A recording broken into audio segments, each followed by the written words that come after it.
All right, hello everyone, and peace of Christ to all of you. I hope my voice is coming good and clear. Please invite your friends. Um, I did not post anywhere yet that we are live on air, so please post around and tell your friends that we are here. Um, I'm going to post on Facebook right now and in other pages, so people will be informed. At the same time, I'm talking to you. Today, our topic is about the Trinity. You see, it's very well known that the Muslims supposedly they reject the Trinity,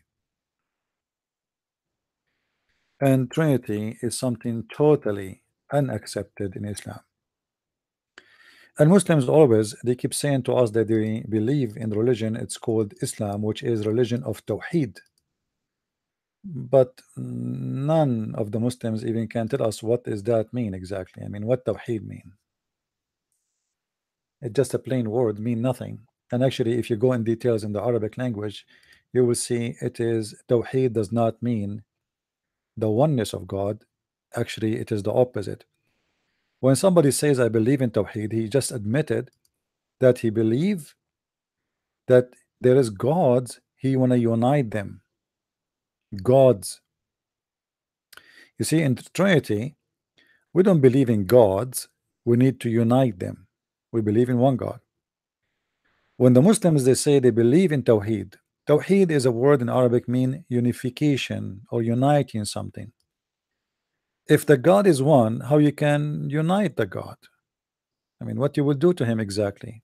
If he's one, what you will unify what together? Like as an example, if I want to say the American they met and they decide to do Tawheed to America, that is simply I'm saying they decide to unify and make a United States of America. As simple as that. So when a Muslim he says to us he believe in Tawheed, obviously the one who choose that word is a donkey. He don't speak Arabic very good, and it cannot be really something coming from someone he speak a good Arabic. Same time, if we look in the Quran, we will not find even the word. I mean, where is the Tawheed? The Muslim will say to you, well, where we can find the word Trinity in the Quran, in the Bible, as an example. Well, we can find it, because Trinity is just a symbolic word. People they used to use to say to let us say to give a definition, an easy definition, what Christianity believe. That's all. Otherwise, we do not need the word Trinity to believe in the Trinity. Trinity is just a phrase used today in this world, and before nobody even use it. It's not necessarily depend on the language. Like in Arabic, I never use. We never use this word Trinity. What Trinity? We never use it. You know, we have the word in Arabic we use the word al-thaluth al-quddus. The thaluth is simply from the word three, but we never use the word Trinity the same as in English, an example. But the meaning, the definition, everything is different, and it's very easy to explain and very easy to understand what Christians believe in. But when a Muslim he say he believe in Tawheed, that's very confusing. What do you mean you believe in Tawheed? What Tawheed is exactly? So today we are going to talk about this, and my Skype is open for any Muslim he would like to call us anytime he wish. Any Muslim would like to call us, please feel free. Only Muslims. I will not take calls for now, at least from anyone except Muslims, if you don't mind. And the reason we want Muslims to call, because we want you to hear the other side of the story. You see, Muslims they always like you to hear one side of the story. This is why in the Middle East we cannot talk, we cannot even debate Muslims. The second you answer a Muslim, let us say a Muslim he said to you Christianity is false, and you are a person who live in Pakistan, and you say to him no, Christianity is not false, your religion is false. The second you say that, you go to jail, and mostly they will execute you. So because Islam by nature is not a friendly religion, it is a demonic, violent religion. The second you don't agree with them, it's the same second they will do their best to shut you down, and mostly by killing you. Uh, I saw many Muslims saying to me, why you don't show your face? Why you don't show your face? First of all, I don't show myself for many reasons. I go to Islamic countries and nobody knows about me. If I show my face, I will not be able to enter Islamic countries, and I will be arrested immediately when I arrive in the airport. So that because Islam is not a good religion. Islam is an evil religion, and they cannot handle you saying something, anything. The only way to stop you is to kill you, to prison you, to jail you. Like now in Turkey, Turkey claimed to be a part of the NATO, but when a priest he said something, they arrested him right away, and he is in jail. And he is an American. So imagine if you are Turkish, they will forget about you. I mean, who's going to talk about you? This guy, he's a priest. They are talking about him just because he's an American. Otherwise, if he is just a normal Christian Turkish, he would disappear. Like, well, how many Christians have been killed by the Turkish Ottoman Empire through history, and nobody talk about it because Europe today is a government of potatoes, tomatoes, who do business only. They care only for how to import cheap sardine from Morocco, how to get cheap employment from Turkey, how to get all kind of garbage, but they don't really care for something real, something important. Or what they care for, business is the most important. Like now, we talk about refugee. European countries, they try to present themselves that they are the countries who take refugees, right? But the fact, Germany is doing what George Soros wants. George Soros, he wanted cheap employment. He controlled the major businesses in Europe, and England is no exception.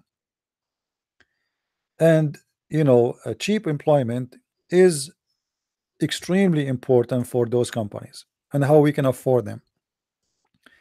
If I want to hire, a British citizen who is a citizen already, well, he will ask for a lot of money, bigger salary, insurance, retirement, etc. I mean, let me get a refugee who will accept to work for almost nothing just to survive and maybe save some pennies in his pocket and send it to his family in Kenya, in Nairobi, in Zambia, in Ethiopia, etc. So they don't care really for anything about the value, like what you see in TV about we care, like this miracle is saying, we welcome refugees. This is not her words. Those are the words of George Soros, who own Europe.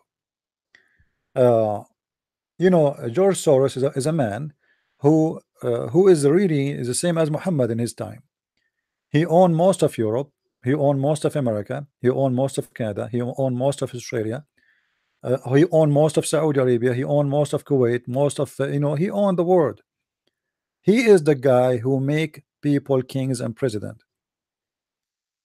And this guy, you know, is what appear for you to be a person like when you hear the agenda of the liberals. Always you ask them who is the one support you by money. I mean, the money of the liberals is coming from where? Coming from George Soros. Okay, wow, who is just George Soros? Why George Soros is so interested in bringing those refugees from the Middle East and from Africa? Why is so important? Is that because he care for a human right? He care for the poor. If he care for the poor, what about you give all the money for you have for the poor? What about tomorrow you donate 50% of your budget for 1 year, not all entire life, to the African in those poor countries? Do let us see the good of you. He don't want to do that, and he will never do that. They donate only for parties who want to take control of countries, to make a president win or to make a president lose. If the president go against them like Trump, they will give him the hell of time, and they will do everything in their best so they can take him down. As we see right now in America, Trump, he presented a guy for the Supreme Court to be a judge, and he is a conservative judge. So the conservative judge, that will make the majority of the judges in the Supreme Court of USA, they are conservative, and this is a big problem to George Soros. How he can control America after now? So look what happened. Every like this guy, suddenly a woman she appeared and she said this guy he tried to rape me. And then another woman she said his guy he exposed his penis to me. And then a third girl she said he was trying to kiss me. And I'm sure they will bring more. Now every whore in the country suddenly she became molested or been attacked by this guy. 36 years ago they claim he did those things. 36 years ago. This guy is a judge all his life. They never mention and they said a word against him. And now suddenly he is the biggest scumbag ever. All of this is because George Soros, he will not let the Supreme Court go in the hand of the conservative, for that will make him lose. And maybe even they might even do some extreme measurement against him and check if he is legal, if he is. I'm sure this guy he have a lot of illegal activities. So they do everything they can to stop. And same as history, same as religion, always is written by the one who have the power. You see, they asked me about Hitler. For sure, Hitler is a criminal. There is no question about that. But if Hitler was the winner in Second World War II, do you think anyone will dare to speak against Hitler? Do you think any of you will dare to say if you are Nazi, you are rejected, or even you will be arrested? That will be a joke of the century. Nobody will dare to do so. Always history written by the hand of those who win. Those who lose, they are defeated and they have no history to write. If Hitler was the winner, everybody today will be praising him, and if not worshiping him, because he will force you to worship him anyway. And Islam is no exception. Hitler of Islam, Muhammad, he and his gang, they kill anyone speak against them, and we can show you tons of thousands of examples of Muhammad killing people for just speaking a word against him.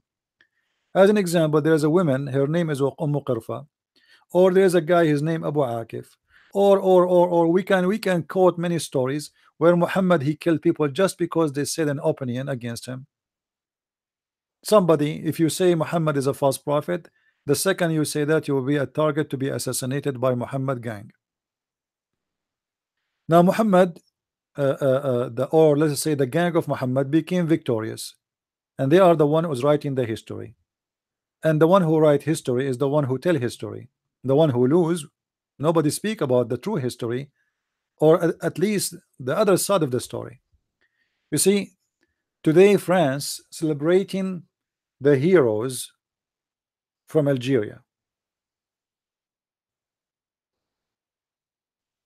The heroes from Algeria.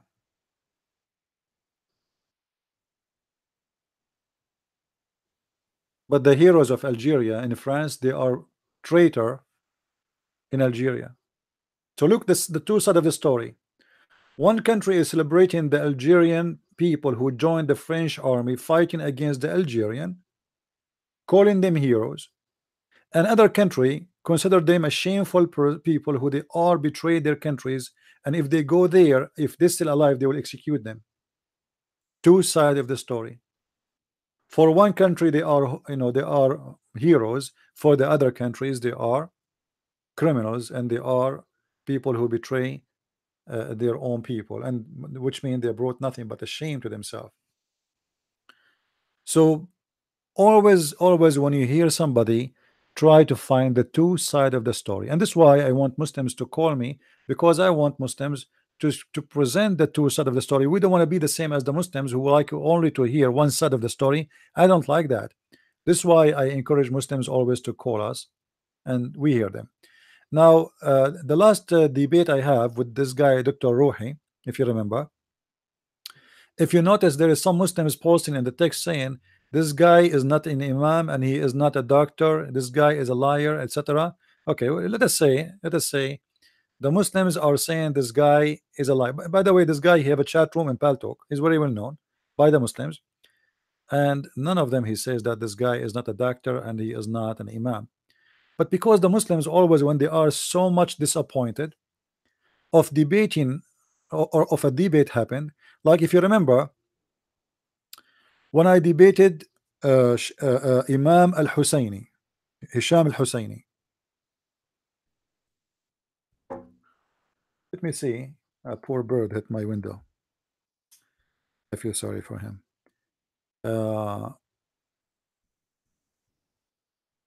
Let me see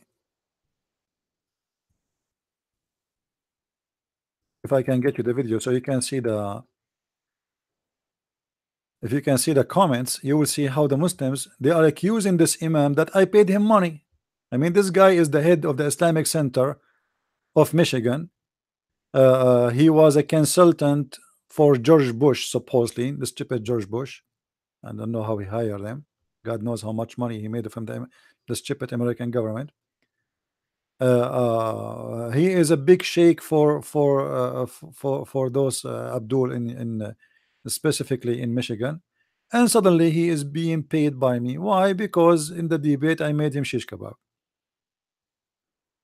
The Muslims, they cannot, they cannot be honest and say Islam is stupid. Islam, nobody can defend it. It doesn't matter if this guy Al-Husayni or someone else. It doesn't matter who is he. What about you bring me the best you have and let us see if he can do better. Can you?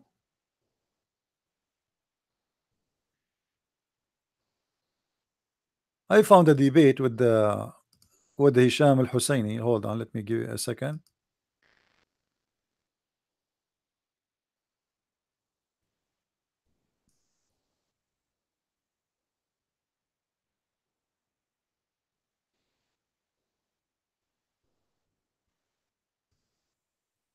Okay, let's see here. Hisham al-Husayni.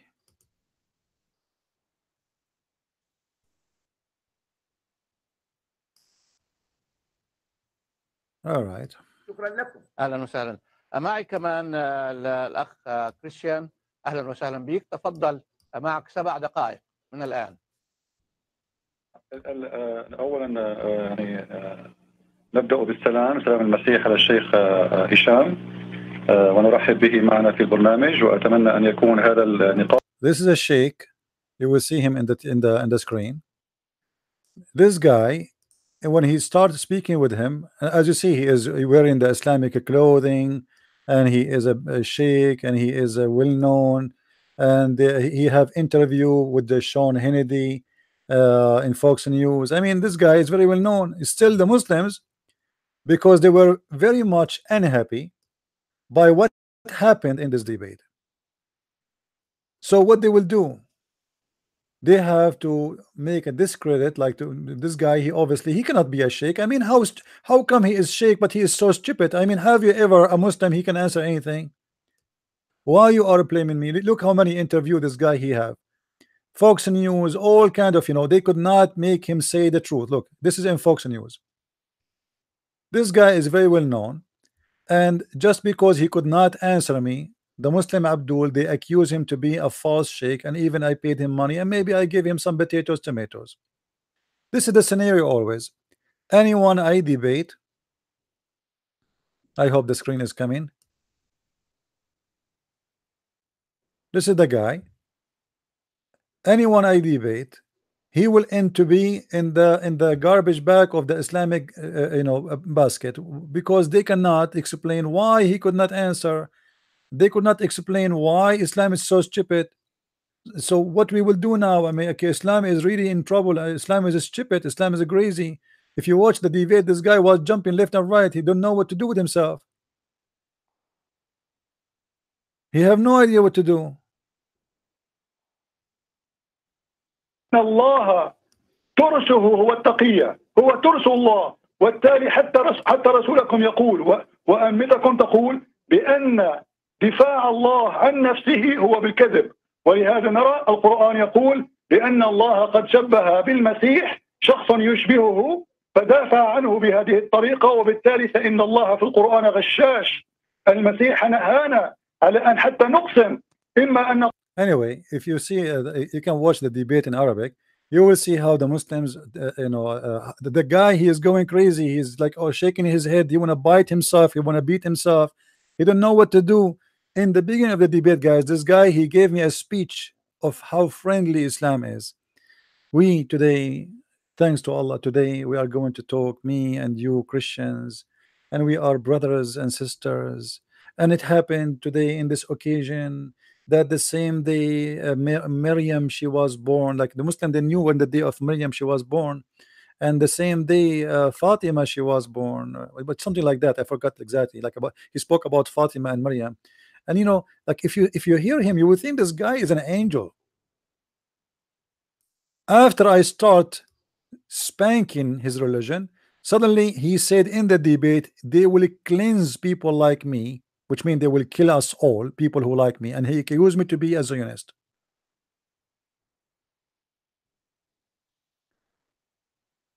For the Muslim, this guy, he is not a good sheikh, he is a fake sheikh. أقسم بالله أن هذا عميل صهيوني. Did you hear it? He said, I swear by Allah, this guy is an agent for the Zionist.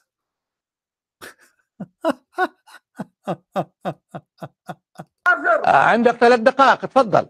طيب يا أخي، أقسم بالله أن هذا عميل صهيوني، وأنا لا أتشرف باللقاء والمناظرة مع عميل صهيوني.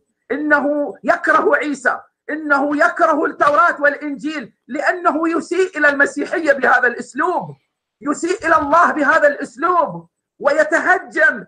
يا أخي، نحن نريد أن نتعاون مع المسيح.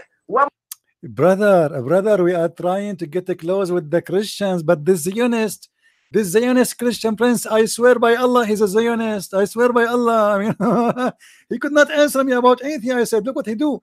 All the Muslims are the same. What is the answers? All the things I said, answer me. I am a Zionist. I am a dinosaur. I am whoever I am. Who care? What about you give us questions or answers for what we said already? This is what you have. He's doing. So all of them, they are from one, like they have one agenda. We bring them sheikhs wearing big abaya, big balushi tabushi in the top of their head. They have no idea how to answer. They sound stupid. They talk stupid. Islam is stupid. It's not my fault. And then what they say to you, you are a Zionist.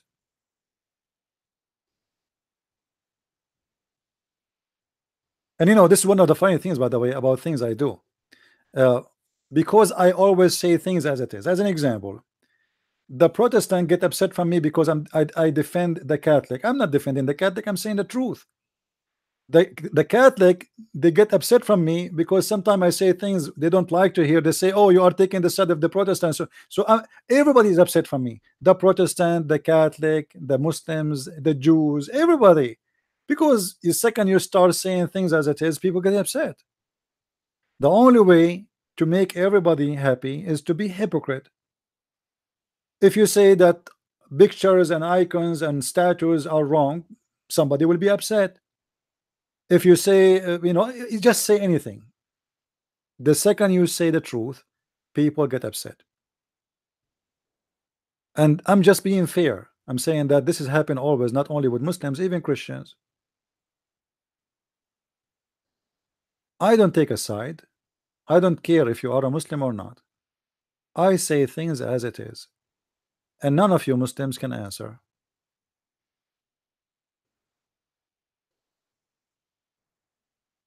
For me, I don't care what even like a Christian sect you are. I don't care if you're Catholic or Protestant, because those names mean nothing for me. Honestly, they mean nothing for me. I believe all those names are not even Christian names. Those are from the devil who divided us to make us churches, not one church. Christ is the leader of one church, and all those who believe in him, they are his followers. There's no Catholic, there's no Protestant, there's no Orthodox. All of this is from the division of the devil, and I refuse to be part of his plan. Same as Islam. Islam could not conquer the Christians by Islam, so we conquer them in different way. We make them Catholic and Protestant, and we make them kill each other. This is what the Quran says, chapter 5 verse 14. I will string hate and enmity between them until the judgment day. Who? The Christians. Who is talking? Allah. And who is Allah? Muhammad.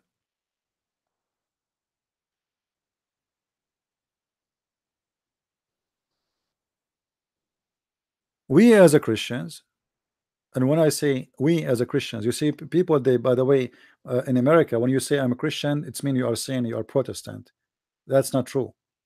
You see, Christian is anyone who follow Christ. Christ is not a name for the Protestant or the Catholic. So we as a Christians, which mean whoever believe in the Messiah to be our Savior, we should be always united against anything is evil. All of us, we are united by him, that he is our Savior who died for us in the cross. He resurrected. He believe in the Father, the Son, the Holy Spirit. We believe in everything is the same, and the differentiation between those churches is very silly. But you know what? When the devil, he want to divide, he make you really like a Muslim who hate everybody around you. You will see, you know, if you go right now, search for the number 666.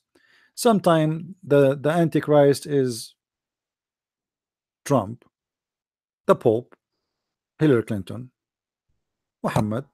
As you wish, you can make the number as you wish, you know. I mean, anyway, but there is people. I mean, sometimes they mention names are very funny. I mean, what those names have to do with the Antichrist? Everybody have his own agenda, and you, when you try to be honest, you don't take a side of anyone, you will find yourself alone. You see, when Muhammad, he claimed to be a prophet,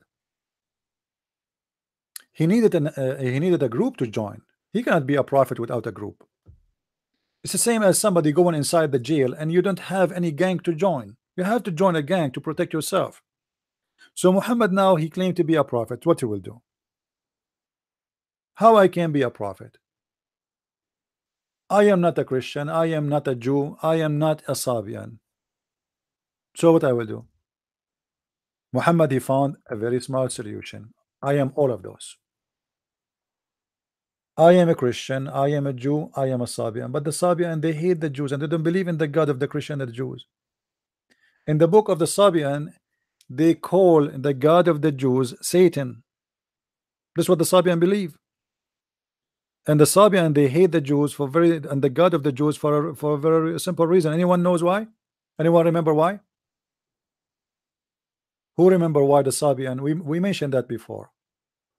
Why the Sabian, they hate the God of the Jews?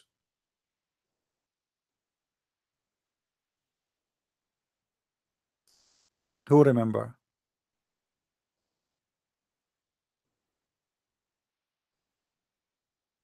Nobody? Look like not many of you is taking notes. Because the Pharaoh, right? So, you know, the Sabian, you see, many people do not know that the Sabian, they used to be one of the biggest religions. Actually, they are the biggest religion in the old, let us say, in the ancient land, which is like Middle East and uh, Egypt and etc. And the Sabian believed that the Pharaoh himself was a Sabian. So when the army of the Pharaoh crossed the sea after Moses, and then the God of Moses destroyed the army of the Pharaoh, that is what make the Sabian hate the God of the Jews, because he destroyed them, he destroyed their army. So the Jews are an enemy for the Sabian. They hate them, they pray even against them. Muhammad, when he came to exist, he found around him three groups. He found Jewish, he found Nasara, not Christians. Nasara, it's a Christian cult like Jehovah's Witnesses, and he found Sabians. Those are the biggest three groups around him. Now, for the sure, the Jews are not really big, you know, nothing, for a very simple reason. Judaism is not based in conversion, which means you can't convert to be a Jew. You know, you cannot. Now you see some groups today, because the Jews, they are shrinking by number, they are accepting people to convert, but in fact they never did that. You know, this is not really part of Judaism.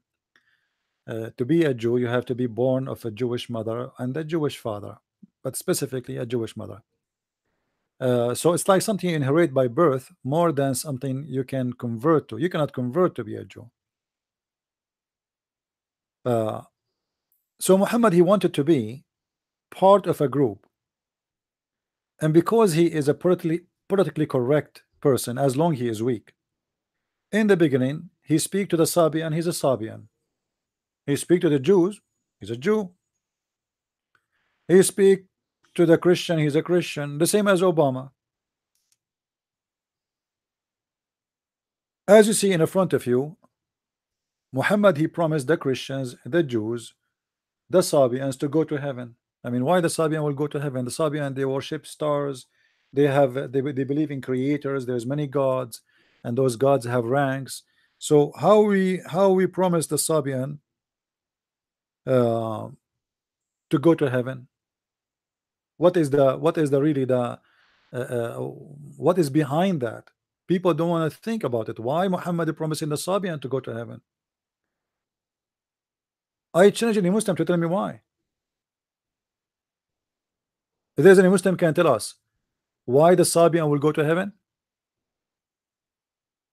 You see, the Muslims, and this is a clear proof that Islam is a false religion. The Muslim, they say to us that Muhammad, he believe in the same God of Christianity and the God of the Jews, but the Sabians, they hate the Jews and the Christians gods. It is their enemy.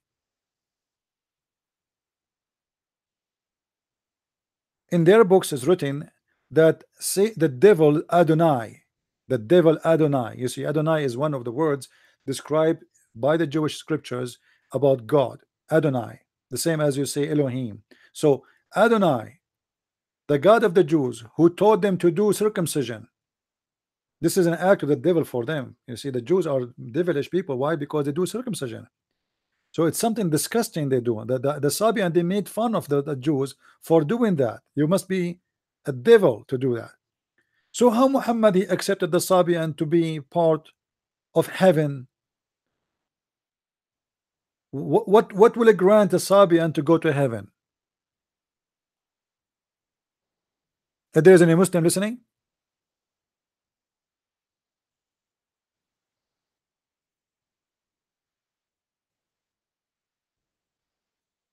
anyone who is a Muslim is listening, he can give us a little answer. What really is the reason for the Sabians to go to heaven? What they did exactly, what they believe in, what they share with Islam to make them believe, or to make them consider to be believers. Do the Sabian believe in Allah?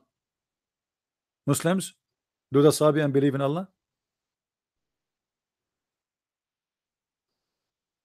The answer is yes.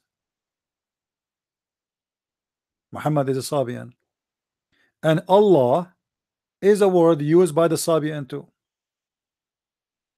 But Allah is one of the gods of the Sabians. The Sabian believe in many gods.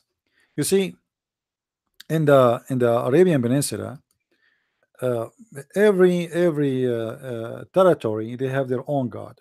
So as an example, in big territory in Europe, they used to worship the sun god. The sun. Okay, now we have the sun in Europe. Let us open a map. Hold on. Give me a second.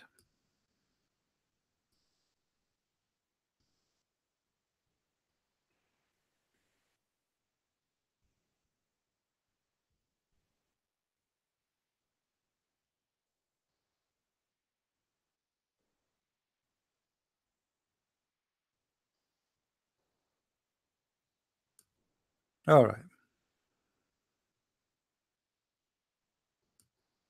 Let us show you in the screen.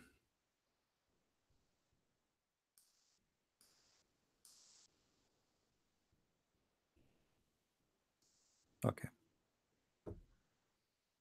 In those territories where the sun is real, where the sun is beloved, where the sun is needed, to make it simple, everyone believe in the God which he like. So in those countries where the sun usually does not appear much, people miss it, they love it, so they worship the sun. In those countries where the desert is the major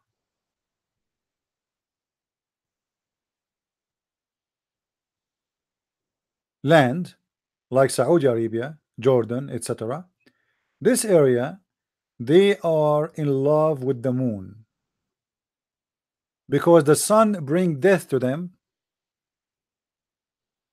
The sun bring death. No water will disappear fast.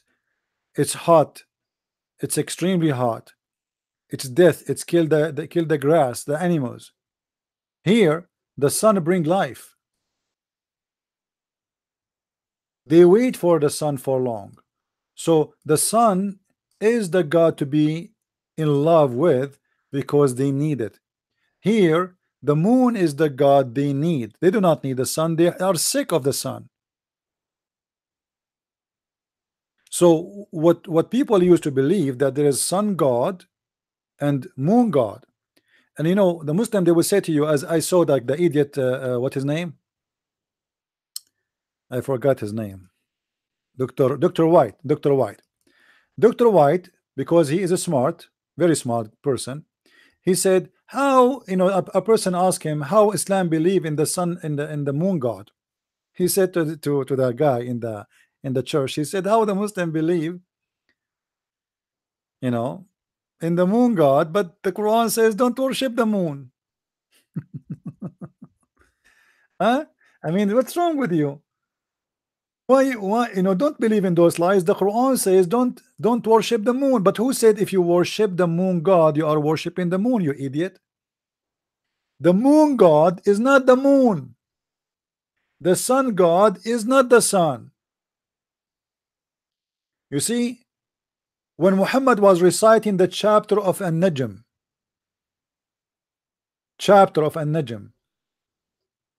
and his cousin, he said, Kafartu bi Rabbi Najm. I am a kafir in the Lord of the Najm. I don't want to believe him. Muhammad did not say that the Najm is God. He said the Najm have a Lord. Same as the moon have a Lord. So worshipping the moon God does not mean you worship the moon. But the moon is a symbolic or the sign of God, which is the God of the moon.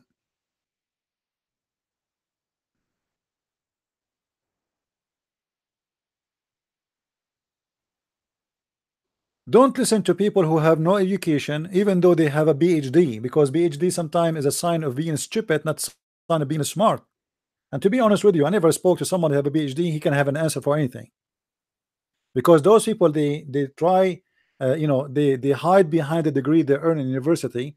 But the degree have nothing to do with knowledge. It is a degree to earn by making certain search and certain study, and you have to be accepted by a certain person, and maybe he's a donkey too, and he think you are a big guy, so he give you a PhD.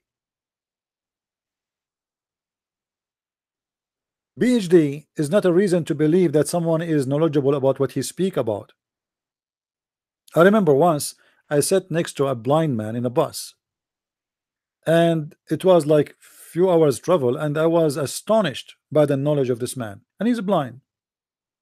Unbelievable. He's like a walking, talking library. I loved sitting next to him for those 2 hours, and I'm assure you he have no degrees. So to go back to the topic, which is about the Trinity in Islam, if you look in the Quran, you will see Muhammad, he focused in something, that Allah or Allah is the Lord. Okay, where is this Lord is located? He is located in heaven. Let us make an empty space here so we can draw. I am sure you like my drawing as usual.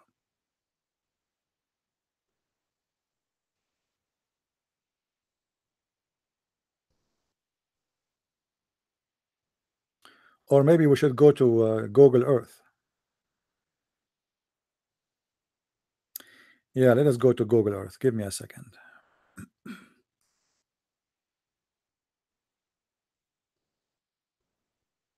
And please, if you are a Muslim, feel free to call me. All right. And present your case as a Muslim. You are more than welcome. You see, we open our call for like hours, and then they say to you after we close that you are wrong, he's liar, he's a deceiver, etc. But during the time we are on air, they don't call us. Where is Google Earth? Here we go.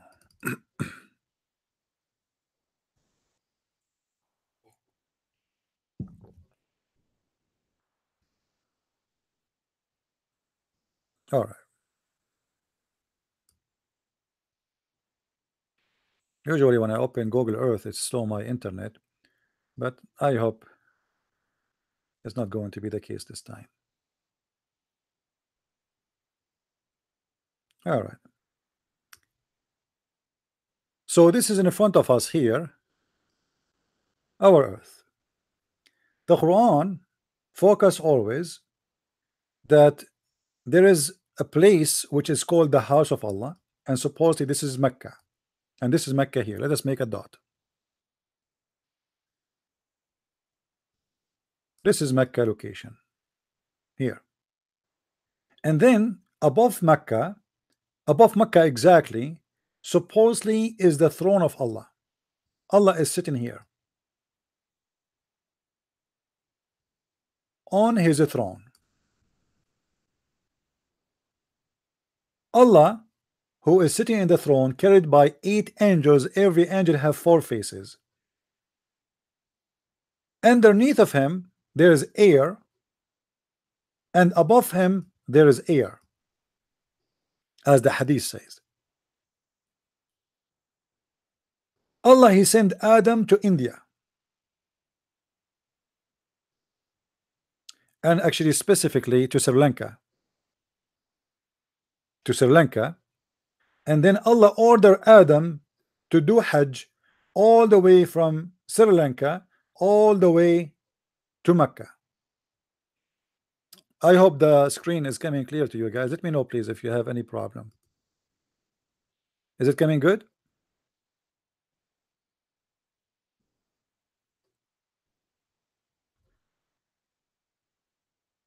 Now Muslims, they keep saying to us that Allah never and Islam never accept the Trinity. But look what happened. Which Muslims, they agree 100% with it. Allah is up. Allah, he sent an angel, his name is Jibreel. He sent him down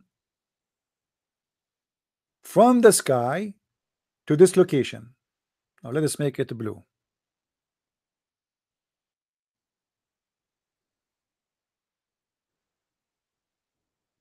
or red. And then in this place, Allah created a man, his name is Muhammad.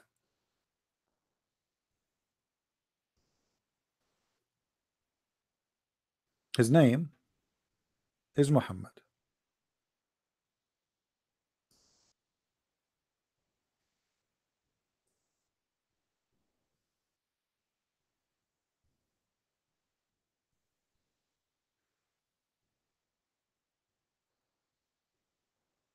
And notice with me right away how the Trinity is created. We have Allah in the sky, he have a job, he is the Lord. We have a middleman, he is an angel, and actually the Muslim, they call him the Holy Spirit. And then we have a guy who is a human being, his name is Muhammad, and he is the one who will accomplish everything to make Islam spread and to make people worship Allah. But you will notice here with me that Islam is not capable to be exist without the number 3. If you ask a Muslim, can I convert to Islam by saying I believe in Allah, he will say no. How I can convert to Islam? He said to you, you have to believe in Allah and Muhammad. Okay. Can I believe in Islam by Allah and Muhammad without believing in the Holy Spirit? He say no. You have to believe in Allah and Muhammad and the Holy Spirit. Can I believe in Islam that Allah, he inspired Muhammad directly without the Holy Spirit, they will say no. You have to believe that the inspiration came to Muhammad by the Holy Spirit. Can I believe in Allah and the Holy Spirit without believing Muhammad? No. Can I believe in Muhammad and the Holy Spirit without Allah? No. So the Trinity in Islam is extremely exist. It's in the front of your eyes. Islam is not exist without this Trinity. Now here we need to ask few questions. What is the need of Jibril? Jibril, the middleman, who, as you see, he is in the middle. And by the way, this is not Gabriel. Muhammad, even the name, he was not able to quote it correctly, so he called him Jibril. As usual, he never quote a name correct. The same as who is the father of Mary. His name is the father of Mary and the father of Moses and the father of Aaron is Umran. What Umran? Who's Umran? Umran became Umran. Gabriel became Jibril. As usual, no problem. So here now we have Allah. Let us clear a little bit the screen.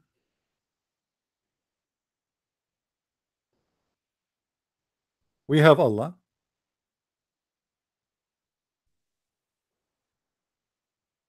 We have Jibril and we have Muhammad.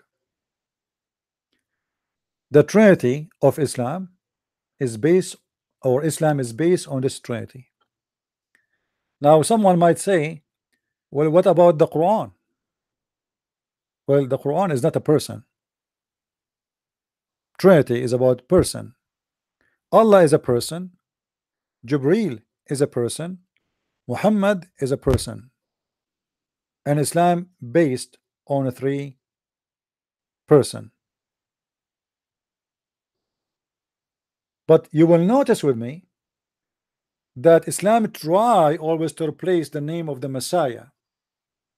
If you remember the hadith where it says the Muslim believe that Allah, he said to Muhammad, if not you Muhammad, I will not create the universe.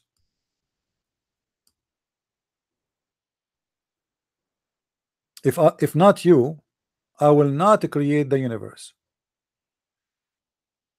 So Allah did not create the universe for any reason except for Muhammad. The reason for you to exist, me and you, is very simple, that Allah, he wanted to create something for Muhammad. The purpose of the creation for the whole universe is one person, his name is Muhammad, as you see. And that is exactly what we learn in the Bible about Jesus. By him and for him everything was created. The difference here, by Allah and for Muhammad, everything here is created. Are you getting the idea? Where in the Bible it says by him and for him everything is created? Who can remind me? Which verse? By him and for him. That is about Jesus. Muhammad, he is just another cult like Jehovah's Witnesses. He tried to replace the Messiah. In fact, in certain time, Islam speak about Muhammad is as the Messiah.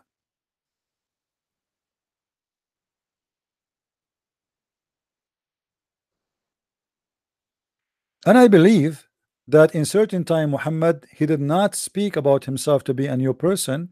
He spoke about himself to be the Messiah. And I will make it simple for you. Muhammad, he had many names. The most famous one is Muhammad. What Muhammad mean?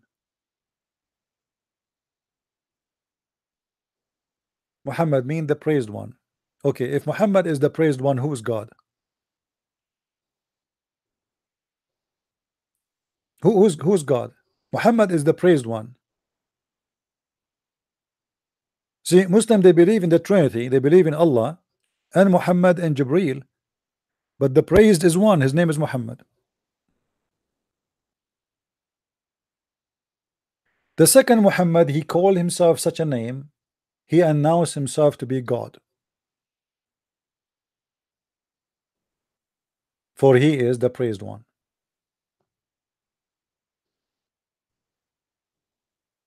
And if Allah is the praised too, that's mean Allah is not God too, because I mean, why you want to praise Allah? Because Muhammad, he praised him. Allah, he praised Muhammad. The universe praised Muhammad. The angels praise Muhammad. Everything worship Muhammad. And Allah is just a tool to use, or a name to announce, but he have no reason and he is not important. In Islamic countries, if you insult Allah, they will give you 3 days to repent. If you insult Muhammad, they will kill you. There's no repentance. Why? Because Allah is less important than Muhammad.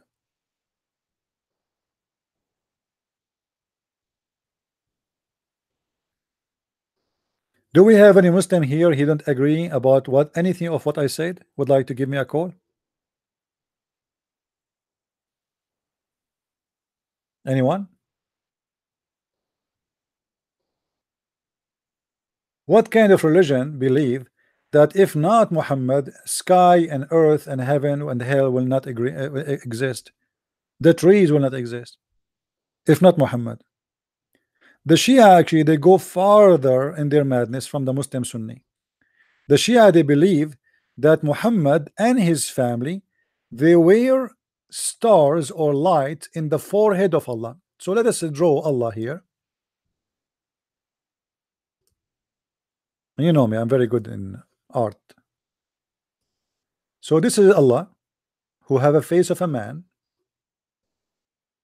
We are not sure if he's bald or not, but we will assume he is not bald. Who have 2 ears, he hear everything, but his reception is not good. And he have nose, he have a mouth, he have a cheek, he have a neck. I mean, you name it. Okay. According to the Shia, Muhammad and his family, they wear stars in the forehead of Allah. Fatima, Ali, Hassan, Al-Hussein, and Muhammad.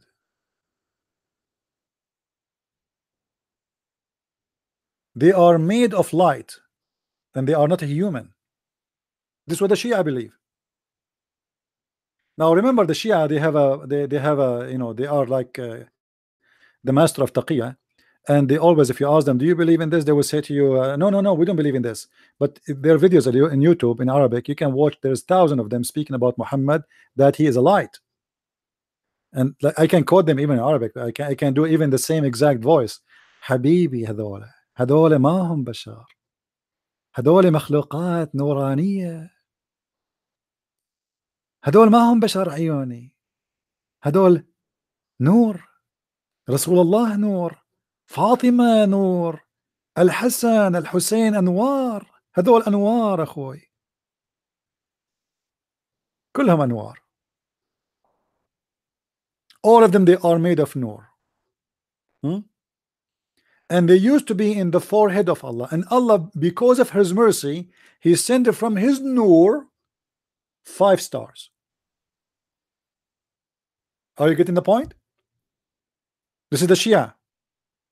So Allah, he sent from his light, from his nur, light to the earth because of his mercy. He don't want us to stay in darkness. And here nur is not a metaphorical, it is literally nur. Allah himself is a nur. So Allah is nur, Muhammad is nur, Ali is nur, Fatima is nur, Hassan, Hussein are nur, and this is the family of Muhammad and his granddaughter, and all of them, they are made of light. If you ask the Shia, what is the proof that Muhammad is made of light, they will say to you,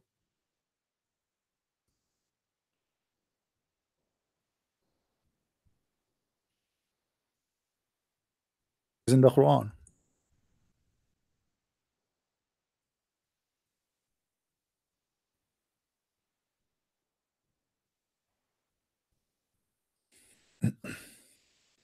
Chapter 33 verse number 46 says, وَدَاعِيًا إِلَى اللَّهِ بِإِذْنِهِ وَسِرَاجًا مُنِيرًا. Chapter 33 verse number 46. Translation. You can choose anyone you want. Allah speaking about Muhammad, saying, O Prophet, lo, we have sent thee as a witness and the bringer of good tidings, and a warner, and a summoner into Allah by his permission, and as a lamp that giveth light. The Shia, they say, see, he is the light who give, or he is the lamp who give light.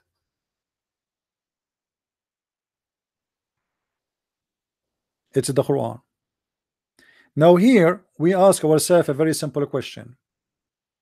If Allah is the one who spoke and he is the one who said what is being said there, how God can say such a thing?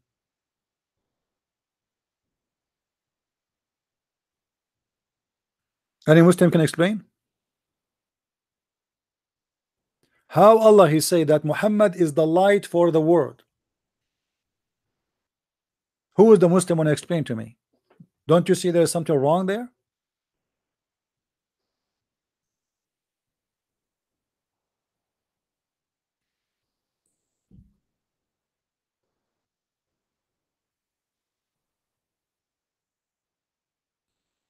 Anyone?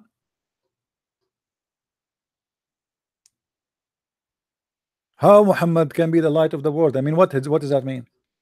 If Muhammad is a man, the Muslim they say to us, Muhammad is just a normal man like everybody. We don't worship Muhammad. This is what they say. But Allah in the Quran says that Muhammad is the light for the lamp. Why Muhammad is the lamp for the world? Who is the Muslim want to explain to me how this happened? Muhammad is the light for the world, but he steal, he kill, he rape, he's a child molester, he cheating his wife, he take false oath, he's a criminal, and he is the light for the world. I see the light in Afghanistan.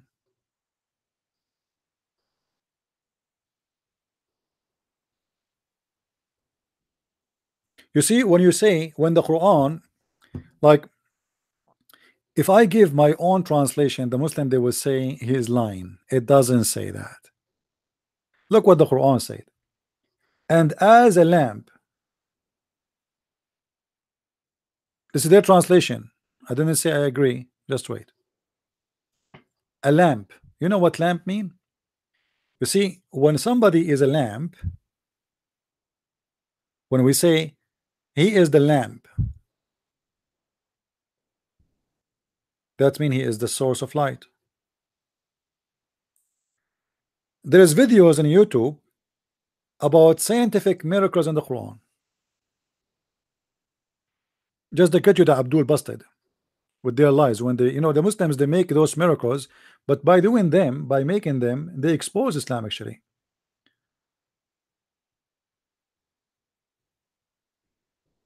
Let me close some applications. Very close. All right.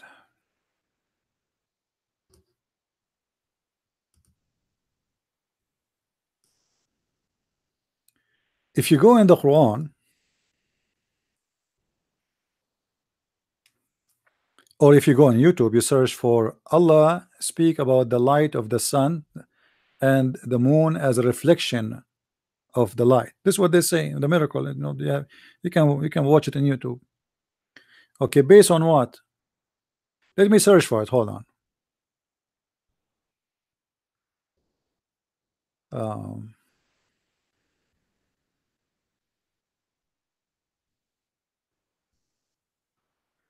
Moon reflection Quran miracle. I will find it for you. All right.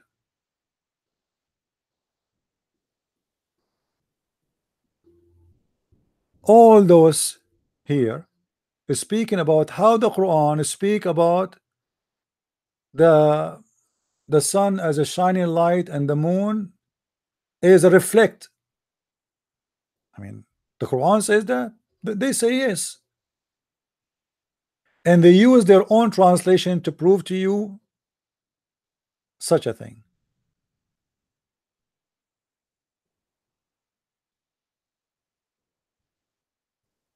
Quranic science or science, sunlight versus moonlight. All right, science, huh? All right. If you go down here, it says nature of light, the light in the Quran, blah blah blah. Okay, here we go, and then here they go here. It is he who made the sun to be shining glory, diya, and the moon to be nur.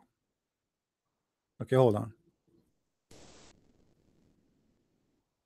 Just to show you how Muslims, they are hypocrite and they are liars.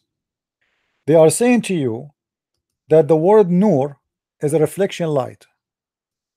This is not me, this is a Muslim website. You see, the website is about Islam, aboutislam.net.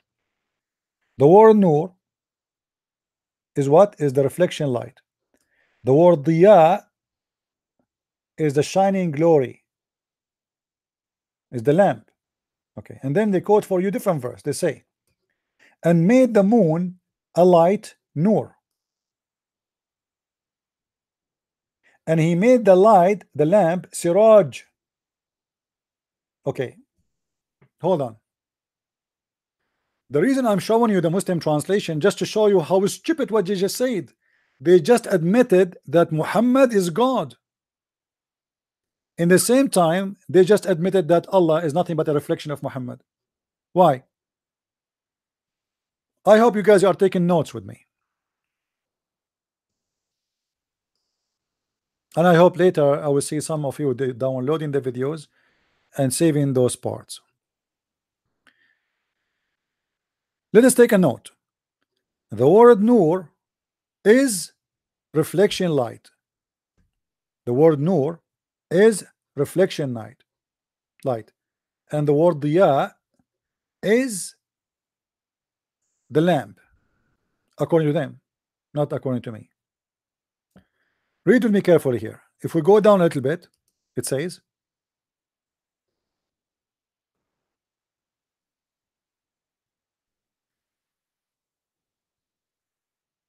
blessed is he who made consultation in the skies. Consultations? What is that? And placed therein lamp, siraj, and a moon giving light, munir, giving light. It's their translation. I did not say anything. Muslim, don't cry, don't throw rocks at me. We continue. If we go down in the article is explaining more what light, what siraj mean, and what diya mean. Go down.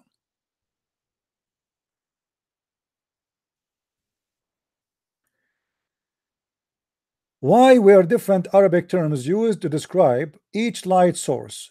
In addition, why it is only the sun and not the moon is described as siraj or a lamp?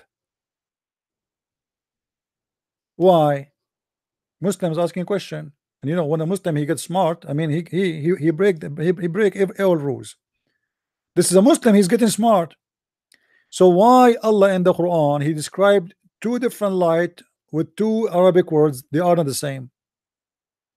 Why he called the sun siraj but he did not call the moon siraj? Conclusion: there were two types of light source: direct source like the sun and lamps, indirect source like the moon and the planets, which drive their light from other source. So now the Muslim trying to make you believe that the Quran, because this is God, he knows everything, he knew that the moon is not the source of light, it's just a reflection of light. So he used the word siraj for the sun. He used the word nur for the moon because it's a reflection, right? I mean, it's obvious. But look how stupid that statement is.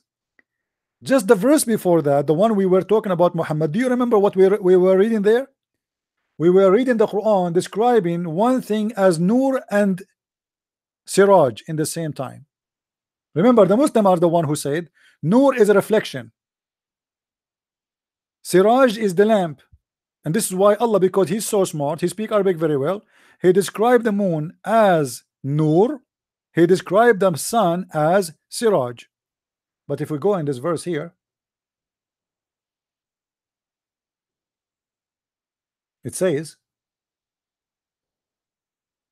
that Muhammad is a lamp, which means a Siraj, and he's a light in the same time.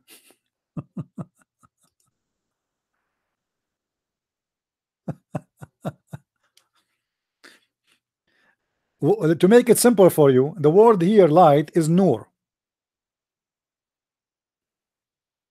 The word here is Nur. Let us make it in red.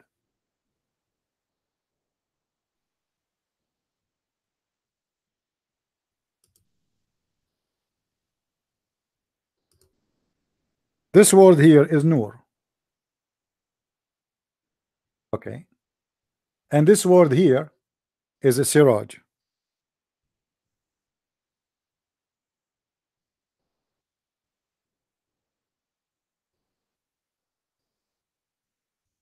Do you understand what happened? What's happening here? In that statement, in that article, they say Siraj and Nur, they don't match because Siraj is a lamp, Nur is reflection. But this is not reflection. Is the Nur of Muhammad reflection of the Siraj when he is the Siraj? The Quran says he is a Siraj and he is a Nur. So how he is a reflection and he is the Siraj in the same time? But they say to us that the word Siraj used for the sun because it's a source of light, and the word Nur is used because it's a reflection. Guys, do you understand what I'm saying, or I made it complicated?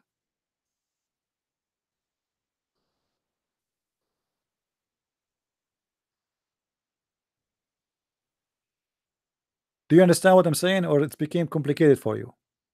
I'm using the explanation in that article about the word Nur and the word Siraj. If we go here in the Arabic, for the Arabic verse, let us switch to the Arabic. This is the Arabic. It says وَدَاعِيًا إِلَى اللَّهِ بِإِذْنِهِ وَسِرَاجًا مُنِيرًا. You see, in the article they say the word Munir. This is Munir. This is Munir. The same word appear in that article. Munir. We can type it with IE, doesn't matter. And this is the word Siraj. Here. Okay. So Muhammad is Munir and Siraj in the same time. But remember, in that stupid article, the Muslims, Abdul, they said that Siraj is a source of light, Munir is a reflection of light. Are we getting now the scam? Anyone get the scam yet or not yet? If Muhammad is both in the same time, that means there's a mistake in the Quran. Because how he is a lamp, which is Siraj, and he is a reflection in the same time. If the word Siraj means source of light, and the word Munir is reflection of light.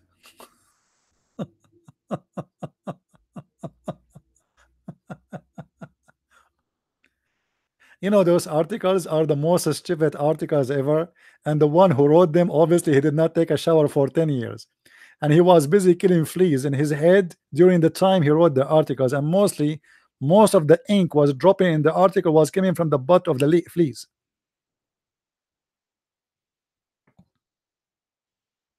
Additional to that, just to get the Abdul busted, the Quran says that Allah is Nur.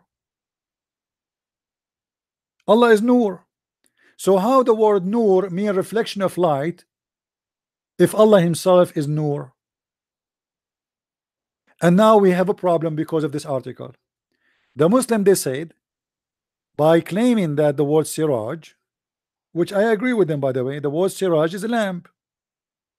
But by claiming that when Allah he said the word Siraj, he's making definition between source and reflection.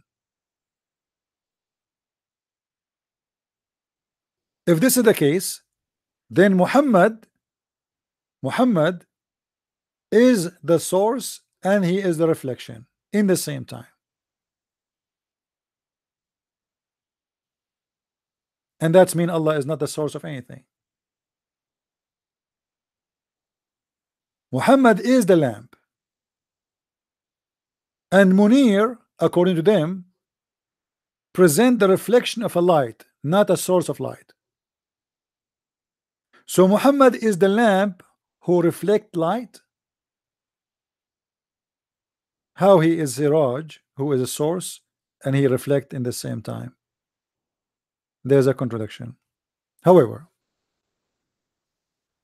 the Quran says Allahu nuru samawati wal ard. Allah is the nur of the earth and the heaven. By the Muslim saying that the word Munir and Nur mean reflection, that's mean Allah himself is not the source of any light, he is a reflection too.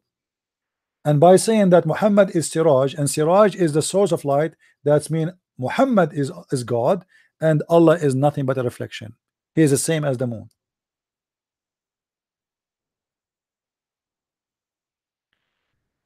Read carefully with me.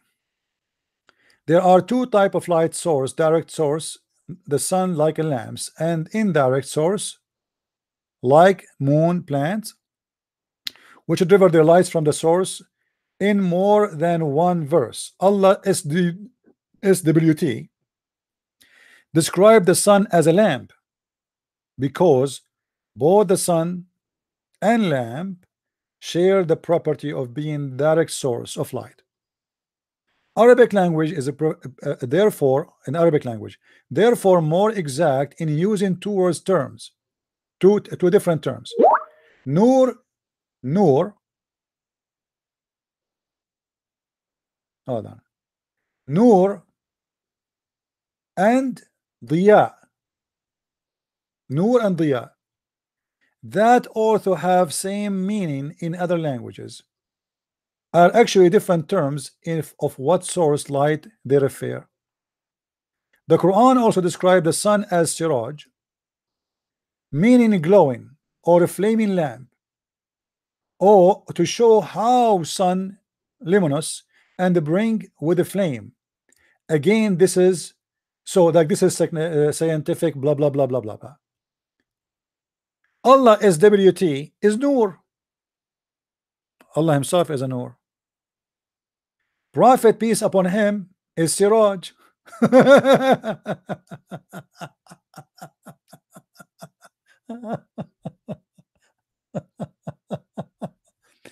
Many atheists, Islamophobes reach hard to refute the authority of the Quran. One such a refutation question why the Quran does not explicitly state that the moon is light reflect. Another argument, and perhaps the most etc. refer is that Quran state that Allah is Nur and that Muhammad is Siraj. See, as we said, we show it to you. They claim that this is meaning that the Prophet is the source of light, and Allah, maybe those guys are answering me by the way, and Allah SWT is only reflector. Okay, but this is based on an article. Let's see what they will say. Such an argument might be valid if the book being discussed is a science book, textbook. Look how, guys, a second ago they were talking about science. Do you see the hypocrisy? The same words, when they want, it's about science. When they want, it's not about science.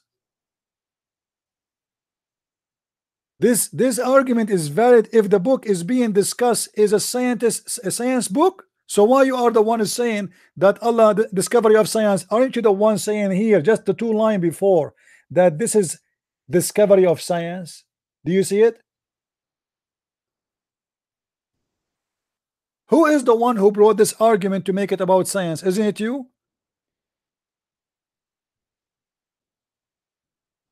Do you see the hypocrisy? When they want, this is scientific words. When they want, it is not scientific words. The same exact words. However, for me, I don't really care for this scientific thing because anyway, it's a scam, and we get it debunked easy. The God of Islam actually is very stupid God, and we prove him to be stupid in a very simple verse in the Quran that he do not know what is the moon about and what is the sun is about. As an example, Muhammad, he said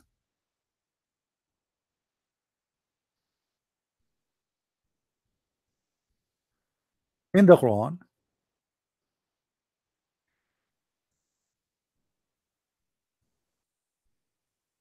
that the night and the day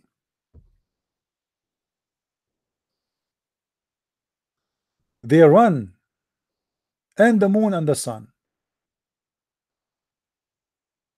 Let me show you.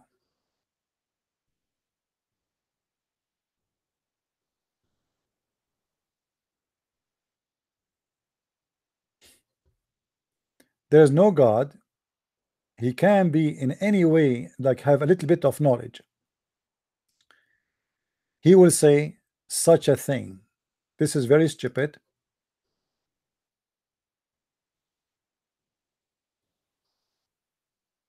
Actually, every verse I see in front of me, I have a mistake, but I want to show you something very clear and very easy. You know, to understand.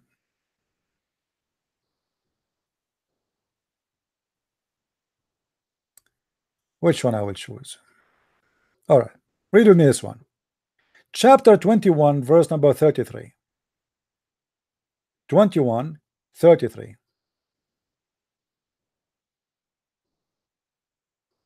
I'm going to read the Muslim translation. And he it is who created the night and the day. Anyone notice what is the first scientific error in this phrase? What is the first scientific error? Who wanna tell me?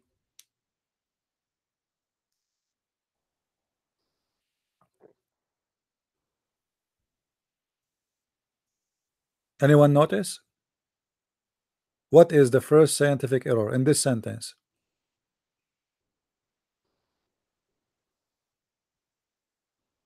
Yeah, he created the night. How you can create the night? The darkness is the absence of light. You do not need to create it. It already exists. It's actually darkness is nothing. You know what I mean? Darkness does not even exist. I mean, this is what we see. I mean, as a vision, but in reality, there's nothing is called darkness. I mean, what darkness? There is something is called light. How you create darkness? That is the first mistake. Then he continue. And the sun and the moon, and they all of them they float, each in an orbit. The Muslim they say this is scientific miracle. Allah saying they float in an orbit. But look what Allah has spoken about. In Arabic it says, which the Muslim a word they don't translate, kullun fi falakin yasbahun. Kullun mean each. What Allah he counted now? Allah he count 4 items supposedly. The one is talking, remember Allah.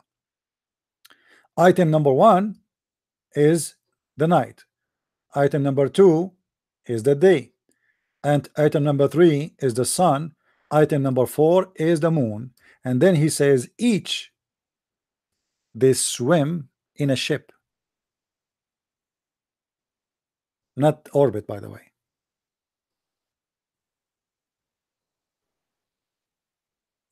It's a ship, and this is what the Sabi and they used to believe This is why actually all days you will see that people, they believe that stars, they have a ship, you know. I don't know if you saw those, the old artists for those they do read the future, and they read your, you know, what will happen to you tomorrow. So every star is in a ship, and the Quranic claim that all those four, they run in a ship, they swim. Actually, the word in Arabic yasbahun mean swim. They swim, literally swim. All right, if you go to the English translation, let us change the translator.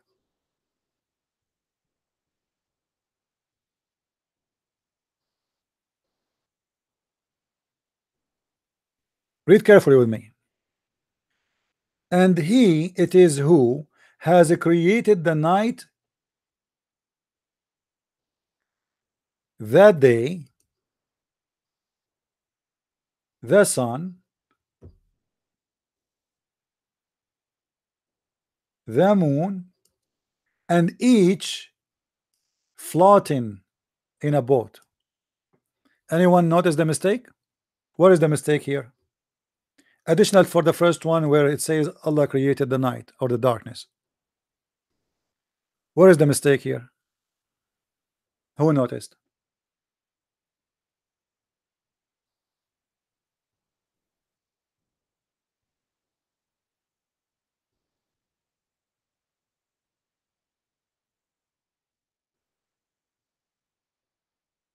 What is exactly? Yeah, the day and the night. You see, the here there is a problem.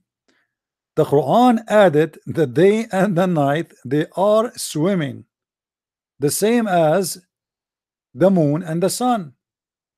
In different verse, Muhammad, he said, claiming that this is God, told him the following.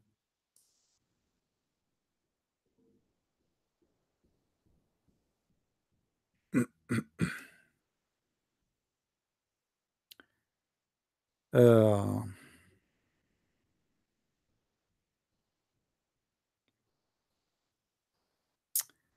see, I'm getting old.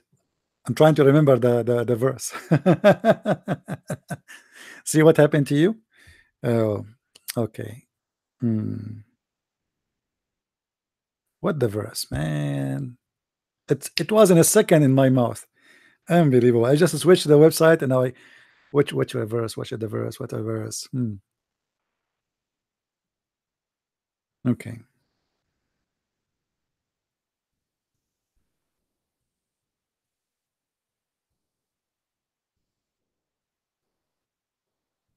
Here we go. Chapter 36, verse number 40. لا الشمس ينبغي لها أن تدرك القمر ولا الليل سابق النهار وكل في فلك يسبحون. Again, the Edith Muhammad is repeating the same mistake. Look what it says here. Chapter 36, verse number 40.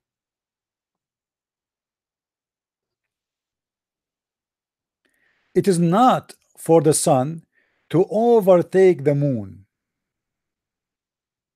Actually, overtake is not really a correct translation. Tablugh is mean to reach. It's not for the sun to reach the moon. They cannot reach. And what does that mean? You know, what does that mean exactly? He's talking about the day and the night. Listen carefully. Nor does the night outstrip the day.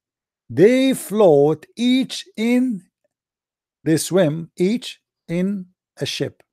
Okay, so what the Quran again insists, that the sun and the moon, the day and the night, each one of them is swimming, and they will never meet. Anyone here can tell me what is the mistake? How many mistakes here?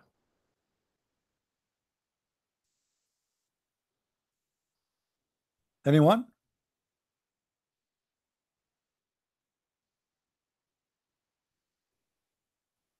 Only stupid ones who believe in such a garbage. Because in fact, when we have night, we have day in the same time. What do you mean they don't reach each other?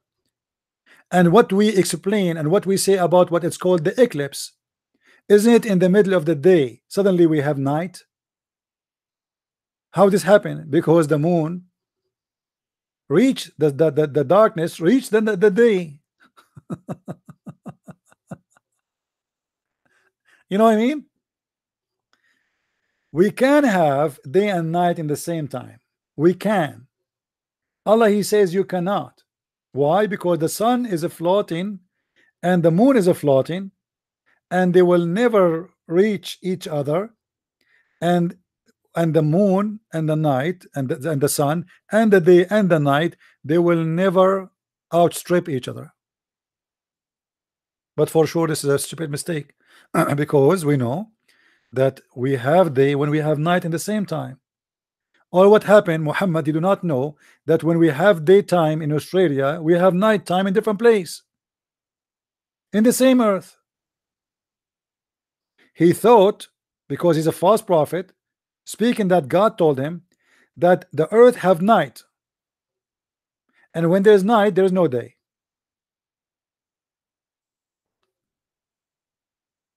If you go in the Bible, when Jesus speak about the judgment day, you will see Jesus speaking about when somebody is in the field working and someone else in his house is sleeping. But how somebody in sleeping and somebody in the field working? In the field, this is a farmer. At home sleeping, that's nighttime, because it's speaking about the difference of the time. Where while people they are asleep, there's people they are in the field, in the farm. Here the Quran believe that they take over, night disappear, because it's taking different shape. Night come, the moon go. To explain this more, just to show you how Muhammad is a stupid, if we go in the hadith, because the Muslim they might say you are just making a, I mean, trying to explain it the way you like. What about we see Muhammad explaining the verse to understand? Do the sun goes really? Yes, the sun goes. Muhammad he asked one of his companion, do you know where the sun goes? Do you know?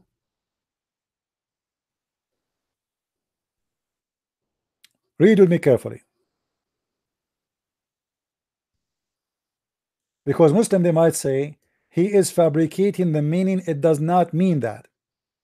Remember with me here, it says in front of us, chapter 36 verse number 8. Do you see it? It is the Muslims translation. This is number one. The hadith is even giving us, he's talking about what verse exactly in the Quran. So we have no issue. I mean, this is your prophet, this is your translation, this is your Muslim website, and this is the hadith number. Sahih al-Bukhari, book number 60, hadith number 326. I hope it's clear to you. Narrated by Abu Dhar. Once I was with the Prophet in the mosque at the time of the sunset. So take a note, it was the sunset time. The Prophet said, O Abu Dhar, do you know where the sun set? I replied, Allah and his messengers and his apostle knows best. And you see here, the Muslim they say that the Christians they do shirk because they share the name of God with the name of Jesus. But the Muslim they do that all the time. For us, Jesus is God, so we are not mushrikeen. We worship one God, and that is our Lord. It is you who is mushrik, because now you associate the name of Muhammad with the name of Allah, and you associate the knowledge of God with the knowledge of Muhammad. Allah and his apostles knows best. Who knows best? Allah and his apostle. That's it. Nobody knows best except two, not only one. Then Muhammad did not say to him, don't say my name, don't say that, say Allah knows only. No, Muhammad don't he is actually, Muhammad is asking this question. He want to hear this. He want to hear this part where the Muslim they say to him, Allah and his apostle know better or knows best. Muhammad he said, it goes and prostrate underneath the throne, and that is Allah statement. And then he read the Quran for him, and the sun runs in its fixed course.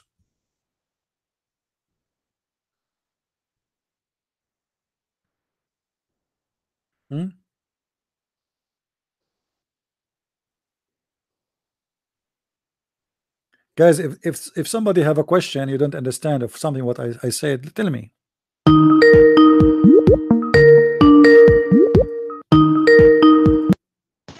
Hello. Hey, Christian Prince, how are you? I'm fine, my friend. How is everything with you? Yeah, I'm fine, thank you. I thought because Muslims are not calling and we are out of Muslims, let me try my luck today with you. No problem. Go ahead. How are you, bro? I'm fine. What do you want to share, my friend? Yeah, isn't this hadith, isn't this a contradiction with the Quran? Because clearly the Quran says something else. It says that the sun goes in a muddy spring, right? Isn't that a contradiction? No, actually, no, because you have to connect the dots together, because the Quran says that, and the Hadith says too, that the sun goes and sit under the throne of Allah, and the throne of Allah over the water. You know what I mean? Okay, It's not a okay. contradiction, because obviously Muhammad believed that there is Allah, he have a throne. You know, you see what Muhammad is doing. He is a thief. In the Bible it says that when God created the universe, what was there was created the earth. The earth was covered by water, right? Yeah. Okay, and then God is above the water. He's above this earth. So Muhammad, he copied that. So we have water, and we have God. He is the Spirit of God is above the water. So Muhammad, he wanted to make same story, but he have to do some change.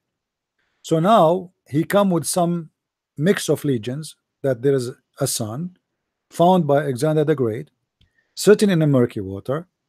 Allah chair is above the water, and the sun goes every day and prostrate itself, sleeping in the muddy water, and Allah in the top of it.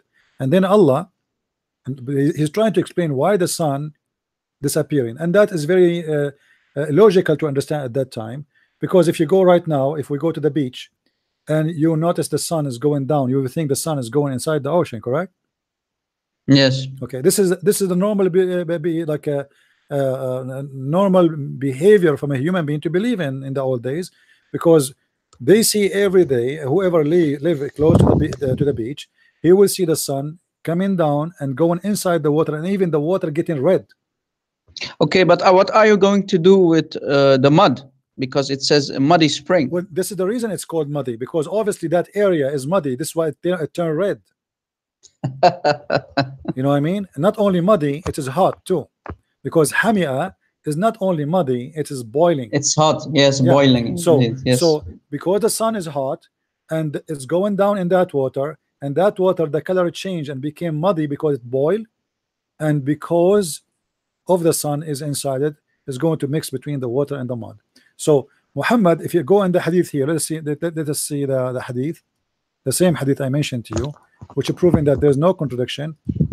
Both of them prove that Muhammad is a liar. You know? Yeah, of course.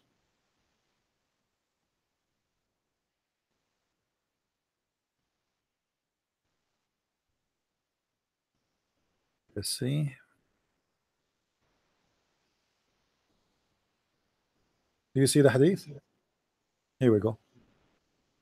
Yeah. I was sitting behind the Messenger of Allah, SWS, this is like a PhD, who was riding a donkey while the sun was setting. He asked, do you know where this set? You see, he did not say where this, you know, what's happening here. He said where it's set. You see the word set? Yes. Okay. I replied, Allah and his apostles knows best, as usual. He said it's set in a spring of warm water. This is the Muslim translation. It doesn't say warm, it says hot. Warm hamia. Now, yeah, exactly. Now, this is not a contradiction, as you see, because the Quran confirmed that, and the Muslim, they try to say to you about the verse in the Quran, that this is how he thought the sun goes. The guy. No, it's Allah. It's Allah saying that. I mean, the Muslims try to defend. They say it is Zul Qurnayn. He thought that the sun sitting in the murky water. Yes, but it's not actually not Dhul Qurnayn. It's Allah saying that. Yeah, because the one is talking is Allah. It's not Zul Yeah. Qurnayn. It is Allah Exactly. reporting, because the verse says there, they are asking thee about Zul Qurnayn. I will tell you some of his story. The one is Yes. talking. He is the one is telling what happened to him, and he's reporting what he found, and he found it sitting in the murky water. So the Muslim, yeah, clearly Allah is not all knowing, because he doesn't know where the sun sits. Allah is not all knowing. Muhammad is not all knowing. Nobody is all knowing. The Muslim do not know. Allah knows best, and Muhammad knows best. And shut up! Don't ask me questions. That's the whole story in Islam. You know. Chapter 5, chapter 5, verse 101. Ask no questions. Ask no question. Well, we Christians, we are different, right? We like to ask a lot of questions. We seek the truth, and we are about the knowledge, right? So I have a different question. If we go to chapter 4, CP, chapter 4, ayah 157. Okay. 157. 157. It says, "Indeed, we have killed the Messiah." So the Jews here are talking, right? "Indeed, we have killed the Messiah, Jesus, the son of Mary, the messenger of Allah, and they did not kill him, nor did they crucify him." Question number one. If we go to the Bible, we know that the Romans killed Jesus, not the Jews. So how is it possible that the Quran is saying that the Jews killed Jesus? That's problem number one. Problem number two is, and it says, the ayah says clearly, "And they did not kill him, and did not crucify him." But here is another problem. Problem number two is, how is it possible, if we go to the historical facts, that we see that the Romans, they never put dead people on the cross, they crucify people, and because of this severe punishment, the people die. And normally they die after a couple days, right? Not like Jesus. It's a miracle, of course, that he died within a couple hours. But so we have two problems. Here, the Jews never killed Jesus. It was the Romans. It was a punishment by the Romans. The Jews were not allowed to kill Jesus. And problem number two is, it clearly says they did not kill him and they did not crucify him. So according to the Quran, they put a dead Jesus on the cross. So what's your opinion about that, Christian Prince? Actually, I read the verse differently from the way you are reading it, and I will tell you why. If we go here, it says, وَقَوْلَهُمْ إِنَّا قَتَلْنَا الْمَسِيحُ عِيسَى بْنُ مَرْيَمْ رَسُولُ اللَّهِ وَمَا قَتَلُوهُ وَمَا صَلَبُوهُ وَلَكِنْ شُبِّهَ لَهُمْ. Here there's something you need to acknowledge, that the verse confirms the crucifixion. It does not deny it, actually. And I will tell you why. Okay, go ahead. When they say that it was made to appear to them, what does that mean? Yeah, as if they saw it, right? Because you had, for example, John, the Gospel of John, who wrote the Gospel of John, Yohanna al-Habib طبعا. And Mary was there, so it's appeared to them, so they knew Jesus, right? So they saw him. So it does not say that it didn't happen. Yeah, so that means the Quran, when it says they did not crucify him, but it was made to appear to them, he confirmed the crucifixion, or what he is saying, that there is someone in the cross was not Jesus. Yeah. Okay, that's mean the Christians are telling the truth and Allah is a liar. Why? Because if I witness for what I saw, how I can be a liar? Yeah, exactly. And this is if this is how he made me see, and this is what appeared to me. So the Christians, when they wrote that Jesus was crucified, they are not lying. The Quran confirmed that they are telling the truth. Yes. According to their vision. And witness are people, those are eyewitness. You cannot blame somebody for telling what he saw, that you are a liar. Else you will get Allahu khairul makirin, right? So Allah is the best of deceivers. So the story here is very stupid, because this is confirmed that the Christian Bible is accurate. Jesus was crucified. All what it says here, that Allah was playing games. He made someone look like Jesus. They killed Jesus, but in fact it's not Jesus, but he looked like Jesus. They thought it's Jesus. They crucified Jesus. They buried Jesus, but this was someone else. Look exactly like Jesus. Now, what is my fault then to believe that Jesus was crucified? If he is the one, if you ask the Muslim who is the one made it appear to us like this, he will say Allah. And CP, what about didn't Allah had any better plans than to make this big a problem? I mean, what I plan? mean, This is there not a are plan. This is a yeah, disaster because this is not a plan. First of yeah. all, you see, in You Islam, are we talk deceiving 3 billion Christians, right, by this, doing this. the idea of cloning. The idea of cloning. It's a Yeah. very dangerous idea because simply now, who maybe Muhammad is Muhammad, he said that there is a shaitan, his name is Al-Abyad. He cloned Jibril and he came to him. Okay, so Allah can do cloning, make someone look like Jesus. Shaitan, he can clone Jibril. So now I cannot believe in anyone because anyone can be cloning anyone. Yeah. What if Exactly. what if Shaitan, he cloned Jesus and come to us? As long Shaitan can clone, Allah can clone. So how we will know that Muhammad himself is not a clone? Exactly. Exactly. Maybe But again, maybe Muhammad yeah, is not a real Muhammad. Maybe this is a clone of somebody. yeah. Maybe Isa is a clone of somebody. Maybe Mary is a clone of somebody. Maybe Musa is a clone of somebody. You know, so the second we start going in this the idea of believing in a clone, and that is a very stupid idea, and that will make people lose their mind, and they will lose their faith too. So here Muhammad is coming with a story based in books which is rejected by the Christians, that it was made to appear to them. It doesn't mean made to appear to them. Like those Christians in the old days, they were saying how Jesus is Son of God, he will be there. Some of them, they said it must be it made he look, this is his flesh, but God himself will not be crucified. This is what they meant, that what they crucified there, it was the flesh of Jesus, but God himself cannot be killed. So Yes. Muhammad, he took that literally, and he said, oh, it was made to appear to them in the cross, but this is cannot be Jesus. But those Christians who believe in that, they believe because Jesus is Son of God, and there's no way God will let his son to be tortured. And this Yes. this, Exactly. this is rejected by the majority of the Christians. This is just a small cult believe in that. But Muhammad, he Yeah. liked the idea, and this is the idea of the Nasara. He liked the idea, and he made it as it was made to appear to them. So we saw him in the cross, but it was not him in the cross. It was a body, looked like the body of Jesus. Yeah. Muhammad, he took it, he put in the Quran.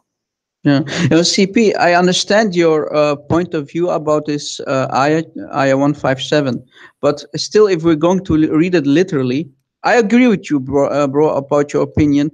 But still, I have a historical problem with this ayah because the Jews did not kill Jesus, and the Romans. And if we are going to say it's the Romans still they don't put dead people on the cross.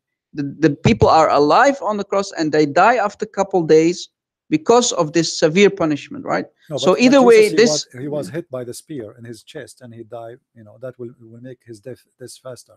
You know, yeah, But yeah, no, let me tell you again why I do not agree with you. Muhammad is trying to be a person who copy from the Bible. Isn't it in the Bible the Jews, they said his blood in our hand? yeah, Okay, and our children's, Muhammad is saying that exactly here. They said we killed Jesus the Christ. The mistake here, Muhammad, he said that they said we killed Jesus the Christ. That is the mistake. That is stupid of him, because the Jews, they will never say that we killed the Christ. They will say we killed Jesus. yeah, Because the second they say we killed the Christ, that means they killed the Christ they are waiting for. yeah, The Jews, they are waiting for a Christ until now. They believe he did not come yet. So how they say we killed Jesus the Christ when a Christ is what they are waiting for, and they believe that this person is not the Christ? That is the first stupid mistake. The second mistake, they said he is the messenger of Allah, but the Jews don't believe in Allah anyway. yes, Number three, they killed him not, nor crucified him, but it was made to appear to them. Okay, they killed him not, nor crucify him. So he confirmed that there's two things did not happen. And the same time, he confirmed that there's two things happen: crucifixion and killing. yep, They killing what? He said it made to appear to them. And here the question will be about the Quran. This is why the Quran is a stupid book. Okay, let's say I don't have a book. It's called Hadith. We have a Muslim is calling. Can I take the Muslim, please? yeah, sure. Go ahead. Hello. Hello. Hello. Are you going to talk? I will hang up. All right. Uh, anyway, this will take us away from our topic, by the way. I want to go back to the Trinity. And one of you asked me a question about the theory of the Nur. The theory we spoke about the Nur, that he did not understand that what we are talking about here. Okay, let us make it simple. In this article, the Muslims, they try to explain to us science in the Quran. Quran science, sunlight versus moonlight. Okay. Here you will see scientific miracles in the Quran, revealing that it contains facts, etc., which is about science. So what the Muslim trying to say, that in the Quran we will find facts about science. And what is the story today? It is about the light of the sun and the light of the moon. Then they go here down and they find verses in the Quran. One is using the word to describe the light of the sun as siraj. Please, the person who asking the question, listen carefully.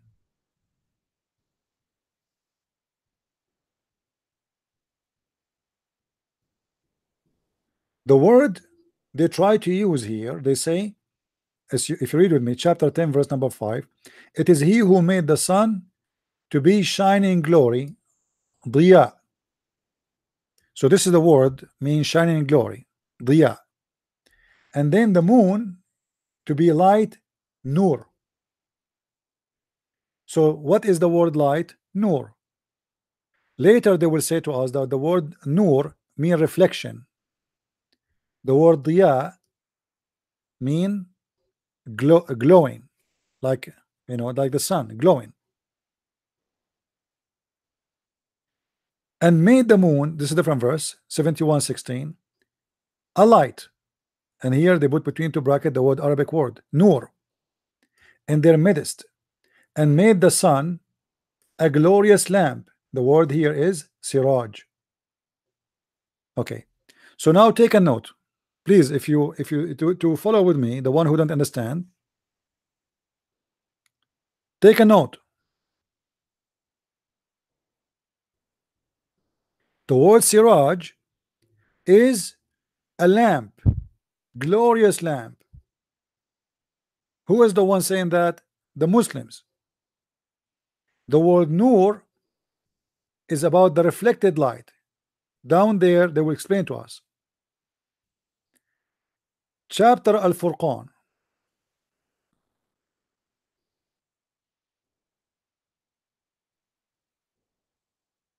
It says here, blessed is he who made consultation in the sky and placed therein a lamp, and the word again is siraj, and the moon giving light, munir. Okay,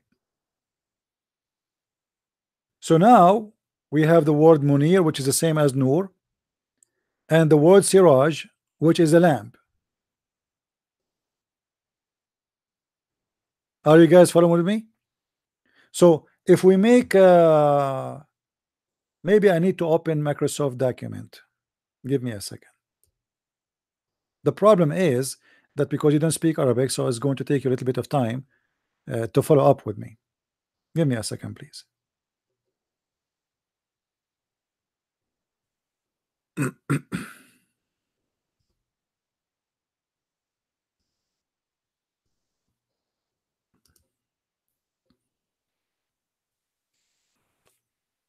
I will open Microsoft document and I will make a table.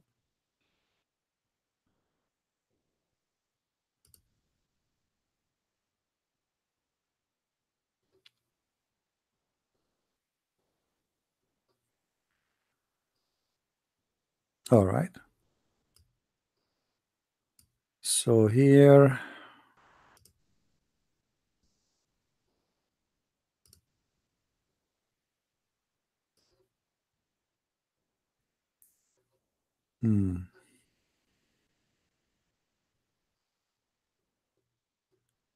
let us draw a table.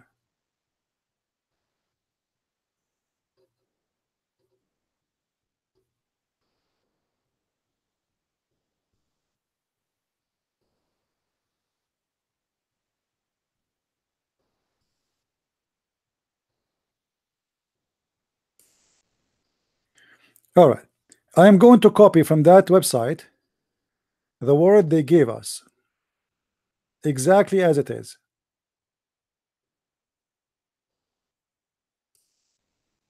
Glorious lamp is siraj.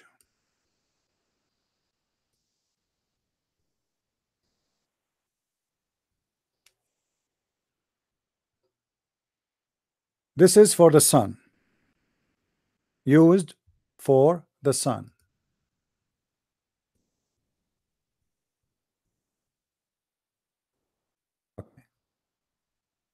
The other one is munir, and that is used for the moon, and I'm copying it as it is. Moon giving light, it is munir. Are you the one who asked me the question? I hope you are listening.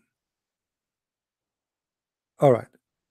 If we go back to the Quran, we're speaking about Muhammad, and remember here the Muslim, they use this to prove what they call scientific fact, that the Quran described the sunlight as siraj and described the moon light as munir. Do you see it? Munir. This is for the moon, which means reflected light. So they are trying to prove to you that the Quran presents science for how the Quran, why the Quran is using two different words, and they have, you know, different obviously meaning based in their interpretation. So this is obviously is a scientific fact.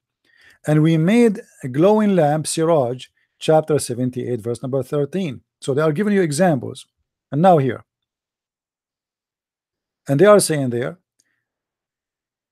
however, the Quran never use both terms, which mean two words for the same thing. Here we should ponder if both light were identical in nature, why were different Arabic terms used to describe each light source? Why? In addition, it is the only the sun and not the moon is described as siraj or lamp. All right, only the sun. So what the Muslim trying to make it clear for us, the word siraj is specifically is trying to tell us that the nature of the light of the moon, that it is a sorry of the sun, it's a source of light.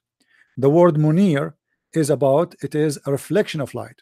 So now I think this part is clear, right? Now if we go to the verse, different verse,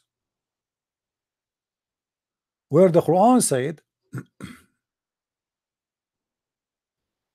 in chapter 33 verse number 46,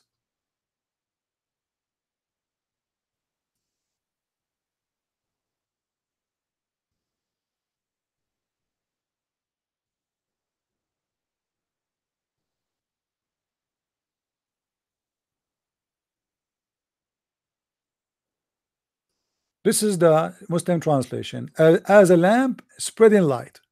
But in Arabic the story is different. In Arabic it says muniran, muniran. This is exactly the same word is used here. Do you see it? Exactly the same word in the verse which the Muslim they say moon giving light. If we type in the Quran the word munir. Hello. Assalamu alaikum. How are you? Wa alaikum. I'm fine. Go ahead. We hear you. Who is with me? I'm Alam Khan from Pakistan. Welcome, Mr. Alam. What do you want to say with us? What do you want to share with us? I love to hear you many times. I hear you many times, and I love you too much, my brother. Thank you, my You friend. open my eyes. You open my eyes, right? So you are a Muslim? I consider myself a Muslim, but I'm not sure that I can be a Muslim anymore. All right. Well, I'm happy to hear that. I was expecting a Muslim to call me to debate with me, but look like I have no luck. I can't debate with you. You have more knowledge than me, and I love to hear you many times, and I love to hear you forever. Well, my friend, I'm happy to hear that's you enjoy it. you're the person who opened my eyes. But I'm living in Pakistan. I cannot announce that I want to be a Christian, because you know very well about my country. Yeah, And the the what should I say about I lose my life. You know, I know, I understand. Yeah. I said something. Well, You know, I it understand, is my. and you know, I wish you the best, my friend. Just be sure that you Mm, know, people, they can take our life, but they cannot take our future with God. You know, what is yeah. the benefit of Right. somebody win the whole world and he lose himself? So you Mm, know, they are ignorant. They are, you know, the Bible says that mm, time will come, and people, they will think by killing you they are doing a favor to God.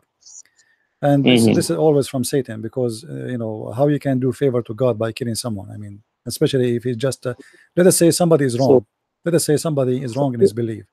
Killing him can I will say not make a something? difference. Sure, go ahead. Can I say something? It is my request from your platform, from your channel, that a Muslim should listen you carefully and without any aggressiveness. They must listen you carefully and with open mind, right? They must search their book, their holy book. They must read their holy book, but with the translation. They are just reading Arabic in Arabic language. Basically, I'm from Pakistan. I know Urdu very well. I can speak Urdu very well. So because of you, I opened my book and I read it in Urdu language. And because of you, thank you very much, my brother. You're welcome, You my opened friend. my eyes. You Welcome, my opened my friend. heart. You opened my mind. Right? And God bless you. God Thank you. bless you. Thank you. God bless. Thank you, and I wish you the best. Let What me should know I? if you have any What question to what help you with. I will be happy to what, answer you. what should I do for you, my dear? Don't do anything, my friend. I, Nothing. at least I can pray for you.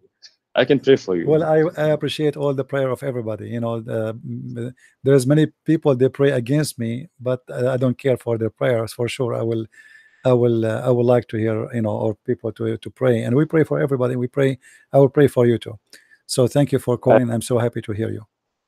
I love to talk to you, and God bless you. And What about your I love you family, too. brother? What about your family? Is your family like Uh, still Muslims? no, they're very they're very true Muslims, and I'm a married person. I talked to my wife about the topic of Aisha, uh, the topic of orphans, right, and the topic of son go down in muds, Hmm. right? Hmm. But even she's educated, but what should I say about her? She's not listening me carefully, Well, right? let you try to make your family listen to me, and maybe they can even call me. Tell them to call him, like call this guy and prove to me that's he's wrong, and then you know, I Mm, will agree with you. Let them they they let they us see if they can you they know. they are not very open-minded people like me, right? Mm, They're not a good listener. They're just a good speaker. You know, yeah, one must be a good listener, then he can be a good speaker. yeah. Well, It is my word that one must be a good listener, then he can be a good speaker. So in my point of view, my family members are not a good listener. They are just a good speaker. I don't think even they can You know make a what good I mean? because in order to say to speak good, you have to learn about Hmm. what is good and what is wrong. You cannot speak good Yes. when you Yeah. don't know what is good, you know. And I don't see It is anything good in because. Islam, you know, like you see, even the Muslim, when they speak, like in Islam, we Quran, he order us to do charity, as an example. The charity in Islam is it loses its meaning, because a charity in Islam is just about you being selfish. You do charity God. so your sin will be forgiven, correct? No, nothing. This what The this what God don't need charity. God, Yeah, no, God no, don't no. need What God. I'm saying, God. Yeah. I'm saying this is what this is Okay. the charity in Islam is. It's not because you're good. Mm, It's because you're selfish. mm, You know, yeah. you're trying to bribe God. You go to the Kaaba, How you do how Hajj, can I? How you do can black, I? you kiss the black I stone, and then the second day you commit sin and you do more sin. I I don't want to kiss the black stone. Right? It's a Yeah, pagan. It's a pagan habits. Yeah. obviously. It's The a Kaaba is yeah. everything in Islam is pagan, because Islam is Yes. It's based fact. on what? Go kissing a stone, going around the stones, bowing in front of stones, and throwing stones. Last week, I was listening the debate of David Wood and Sam Shamoun. they mention that Alif Lam Mim means Al Uzza, Lat, and Manat. So Alif I Lam was Mim. shocked.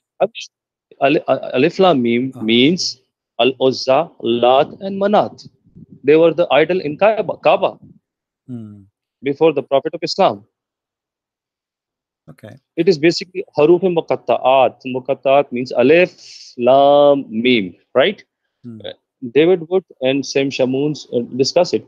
And they said that Alif, Lam, Mim means Al Uzza, Lat, Manat. Hmm. It's a Well, pagan god name. you And know, it is in Quran. yeah, I don't know what they are basing their idea off. I would like to hear it, but you know, for me, I like to comment after I see what they said, I think because Sam I have a Shamoon, different understanding for those things.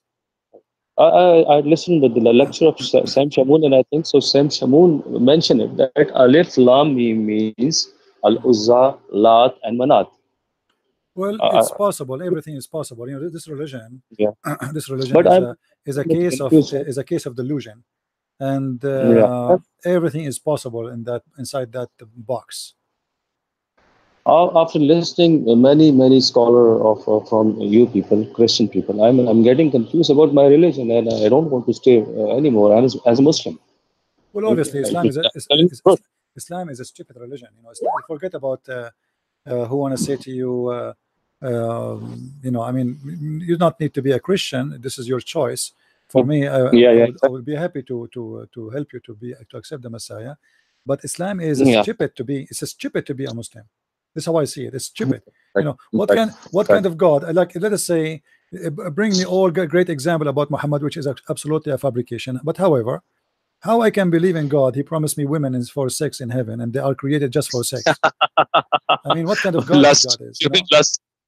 Yeah, I will go to Las Vegas. Lust. I will buy a ticket tomorrow to Las Vegas. There's a lot of prostitute there, you know, and you Yeah. can get what Allah will give you, and even better, you know. What kind of God He promised me? He will bring me imported women from hell, imported women from hell. And why they are from hell? Because those are hookers, prostitute, who they are expert with sex. So Allah Yes, in will fact. sign a contract with them, or let us say He will import them unwillingly or willingly from hell Mm, to serve in heaven. This is additional to the whore. This is different whore. This is different women. There are mm, women. They are imported from people of hell. And they yeah. have nice breast and nice vagina. I mean, what kind of God is God? You see, I do not need to be genius to understand that this is stupid cult. I mean, this is not, Can this I is say stupid. This can is I some disgusting. This is funny. can, Yeah, uh, my bro? Can I say something? sure. He's a very sexy god. He's a sex god, not sexy. You know, nothing He's a sexy about this. sexy and sex god, Yeah, and right? in the same time, like, why you are describing to me that those women, they have nice front, you know, they are desirable front. I mean, what does that mean? They have a That means that nice vagina and he's nice creating this is not God talking. Oh, and what about little boys will serve me for eternity? I mean, this is disgusting. I don't like it to do it now. Why I want to like it? yeah, Imagine I have a little boy working as a yeah. servant for me in my house. This is disgusting. Mm, You know, child abuse in earth, I know yeah. about it. It exists until now. Yes, it is exist. There's child Yes, molester, it there's is a existing. criminals, but child My abuse even country, in heaven. God, God is going to create an erotic appeal, right?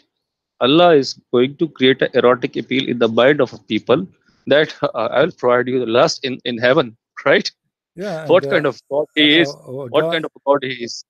and he promised me that my penis will never go limp. I mean, what is that? I mean, what penis? What kind of God we are talking about? You know, this is a He will having a he this will is having a Viagra this is a for people. this is a talk show from Sex Company or Sex Corporation, or you know, sex toy. It look like we have a Muslim calling. Hold on. Hello. Hello. Yes. I just want to talk about your Bible. Your Bible contains a lot of I don't hear you. stuff. Can you speak louder, please? I apologize I for don't. the other speaker from Pakistan. You can call me later, please. Let us take this Muslim. What you are Do you saying? hear me? I hear you now. What you Do are? you? Yeah, speak louder, please. Okay. your book is full of violence and Okay. hate. You know, the Old Testament, it contains hate and violence. And So how do you attack Islam and misinterpret while this happens? well, first of all, give me where I did misinterpret for the Quran, and then we will go from there. Secondly, my Bible, this is a clear evidence that this book is telling the truth, because you just said this book speak about violence, right? But those people, they live in violence, they die in violence, which means there's people, they are attacking them, and they attack people too. So there's a huge difference between somebody is teaching hate and teaching killing, and somebody is allowing people or a nation who they have a lot of enemies. The Jews, they've been enslaved twice during their history, the whole nation taken as a slave. So can those people go in war? Yeah, yes, they can, because everybody in their time lived by the sword. But to say, to go and kill and rape women of somebody just because you don't agree that you're a prophet, that is a different story. It never happened. What never happened? Okay, do you speak, do you know how to read Arabic? Yes. Okay, you said you know Arabic, right? Okay, good. I will show it to you on the screen. Do you accept? I don't see the screen with Okay, where are you from, my friend? Which country you are from? Saudi. You are from Saudi Arabia? Speak to me in Saudi, please. Okay, wait, I ask you something. Speak to me in Saudi. Speak to me in Saudi. Can you speak to me in Saudi? Can you speak to me in Saudi? شلونك شخبارك? We want you to ask you a simple question. You said you are from Saudi. Can you speak to me in Saudi language? Can you speak to me in Saudi? Can you speak to me in Saudi? I don't want to. I want to speak English so everyone. So you don't speak Saudi. Why you are saying you speak Saudi? In one Samuel 15. You are not. You are not. Why you are lying? Why you said? Wait. I don't like liars. Why you said you speak Saudi? In your Bible. Why you said you are Saudi? Why you said you are Saudi when you are not? Kill women and children. Yeah, those people. No problem. You keep ignoring this. Okay, hold on. So are you? I'm willing to hear you. I want you to say whoever teach such a thing is Satan. Are you willing to say that? Whoever teaches this, of course. You. Of course. Okay. What if I show you that from the Quran? What if I show you before I answer you about the Bible? Okay. You said. Anyone who teach that is a Satan, correct? Do you agree? Anyone teach to kill the children and women is Satan, yes or no? Of course, who kills them innocently, who did nothing wrong, is bad. All right, that's wonderful. So why the Quran said that Allah, he taught a prophet, his name is Al-Khadr, to kill him, chapter 18 verse number 74. He didn't teach him to. He said no. It says that this is a slave of Allah. His name is Al-Khadr. He's a prophet of Islam. Allah, he taught him wisdom, and he is the one who taught him to kill this child, because he predict that when he grow he will be an infidel. But he was a child. No, for specific wisdom, this was an idea that God was willing to show for a specific wisdom. You need so you can kill children then, but you can't kill children. No, it doesn't kill. There's no verse. It says that in front of you, 1874. There is no verse in the Quran directly. I just said no. It says Allah, he sent Musa to learn from this prophet. The prophet Musa himself is learning from him, and Musa was upset. No, he told him Musa. He said to him, "Why you killed the child? He's innocent. Why you killed an innocent child?" Let's give each others a chance to reply to each others. Okay. I'll start talking. Okay. This was for a specific wisdom to show that the wisdom that Allah may take a soul of a child. But there is no verse directly in the Quran says kill women and children like in the Old Testament, where in 1 Samuel 15 says kill women, children, ox, infant, sheep, and ass and donkeys. Okay. This is a very hold on. If we go there, you will see that those people, they did the same to them. So the people of Musa believe an eye for an eye. You killed us, we kill you. As simple as that. So those people, Yes, they are but this is practicing. not just And a your defense. prophet, hold on, When hold you on, kill hold on, women, hold on, hold on, hold on. Your prophet, he accept the same idea, and he teach the same thing, that the one who kill a woman kill his women. Is that true? what? The prophet of Islam, because he is a crazy guy, he teach his followers that if you kill my women, I kill your women. Is that correct? But if you show me if you think Okay, it's chapter 2, something. verse 178. Read it for me. Okay, I'll Chapter 2. 1 second. So I search Mhm. chapter 2, Verse what? 178. 1 second.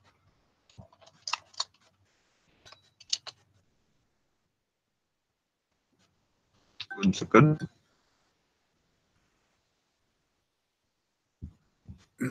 Take your time.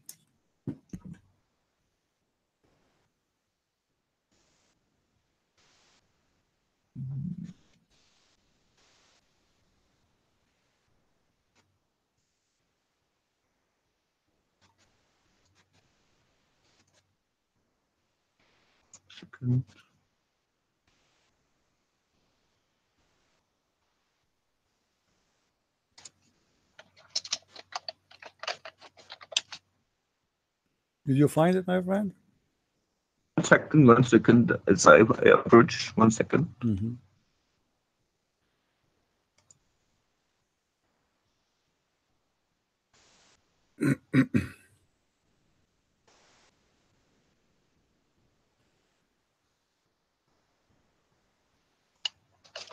The internet is slow. 1 second.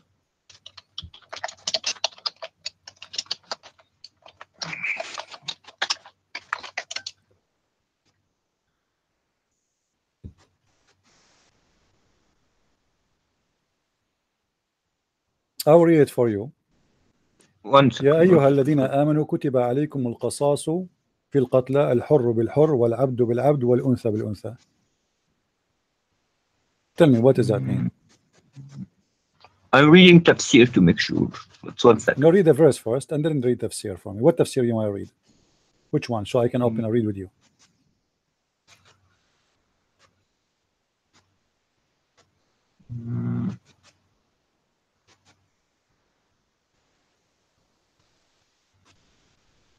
What's happening? Why is Okay, taking so long? this stuff is available also in eye on eye, tooth for tooth. This Mhm. is a specific situation So now you have no problem with killing women. no. So now you it have have no a problem. We have a So problem. now you have no There is problem a with killing women. hadith. Okay, hold on. No, this Hold on. was How this- you kill a woman for a woman? How you kill a woman for a woman? Tell me. this was for a A specific man, case. what specific? Each time I say show something to you, you say it's specific. The Quran is specific. Sure, specific. For a specific case, somebody kill a woman. How I can kill his woman? This was for a specific You are the one case. who called me. You are the one who called me. Said how the Bible says you can kill their children, kill their women, etc. Right now, Case you are saying to was me for this is a specific case. Well, that is a specific No, case too. this was Now listen to me. Answer. How I can kill your woman? You killed my wife. What is the logic that this I was should kill your for wife? Explain to me. the war. What This is the war. logic? What is the logic? You kill my You read- wife if I kill your wife. You read a hadith where Muhammad peace upon him said, "Do not kill a woman or a child or burn a tree." You didn't read that or not? Should Or I you show did- you a hadith says you can kill them? If I show you a hadith, you can kill them. What you will do? Show what is authentic. Okay, I will show you authentic, but let us answer So- this one first. How you can so- kill a woman? I killed your wife. What is the reason for you to kill my wife? What is the To be logic honest, of that? I didn't read tafsir, but I think I'm reading tafsir right now.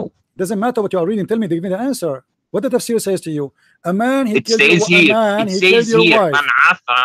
من عفى فمن عفى له من أخيه شيئا فاتباعه بالمعروف. If you mercy, it's better. It's better not to do so this was What does that mean? not What does that really- mean? What does that mean? What does it have to do with my topic? If I kill your wife, what is the logic to kill my wife? You can ask this. Shouldn't you? You can ask the same logic in the Old Testament too. So Well, this you is attack. no, you see that there is two nations fighting. Here, two Muslims. This is stupid. Two nations fighting. Those nations they killed. Those nations they killed their women. They killed their children. They killed their animals. this nation been allowed In general to case, attack? Listen, let me answer you. in general, No, in listen, general case, let me answer you. You see how stupid the Quran is. In that, the one about the Jews, other nation is attacking them, and they did that to them. In return of what they did, do the same to them. Now here we have two Muslims. One man, he killed a wife of somebody. How you say to him, to the other guy, kill his wife? no, this is not what it means. It Okay, means, explain to me. Here we go. You have the interpretation, you right? know, you read, You you said, read. you God said, does, God, my God, friend, God does. you said you have the interpretation. What interpretation you are reading from? I will open. I will read with you. Right now, Okay, right here. I'm reading now. What interpretation? What interpretation? I trying will to open read. it. What But you? in general cases, No, this don't tell was me. not No, don't skip. You see, I don't like Muslims jumping over the hole. We have a hole. We have to close it. Okay. Now, what interpretation you are reading? Because I want to read with you. Why you don't want to name it? Why you don't want to give me the name of the interpretation you are reading? Kathir. Ibn Kathir. Okay, let us go to Ibn Kathir. Thank you very much. Guys, Ibn Kathir, did you hear it? He said we will go to Ibn Kathir. Here you go. This is Ibn Kathir. Okay. Yes.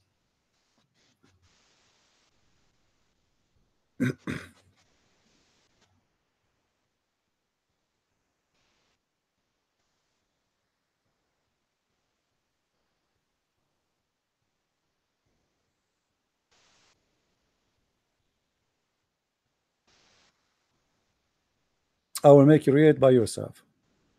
In English. I'm reading it. I'm finding the Arabic page. I will bring the English one second. Well, we use the English one, so everybody, you can read the Arabic, no problem. I like your funny Arabic. Okay, 178. Here we go. This is Ibn Kathir. All right. Al-Qisas, the law of equality in punishment, is prescribed for you in the case of murder, free for the free, slave for the slave, a female for the female. Al-Hurru bil-Hurr, wal-Abdu wal-Abdu, wal-Untha bil-Untha. The free for the free, the slave for the slave, and the female for the female was abrogated by the statement life for a life. Yes, it was abrogated. Simple. Abrogated. Explain to me why it's abrogated. Thank you, guys. He just admitted. Thank you. It was abrogated. Why you did not say to me? Okay, why it's abrogated? God, why it's abrogated? Why it's abrogated? Let me speak for 1 second. Okay. We have a respectful conversation. I speak, you speak. No problem. Why it's abrogated? It's abrogated because it's not in a general case. Because what was told, God does not forbid you from showing kindness to those who did not fault you about in your religion and did not drive when you say out abrogated, of your hold on. When you say abrogated, are you saying this is not valid no more to practice? Of course, it's no longer valid to practice. Thank you. Does that mean Allah he found that he was wrong? Is that why Muhammad abrogated that? Is that because he found that this is stupid? No, because it's not. It's a general case. It's not a general case. What special because case? You killed my wife. Explain to me the special case. I killed your wife. No. Explain. No. There's no special case. You are a liar. Show me where it says here. This is a special case. Show me. Show me in the interpretation where it says this is a special case.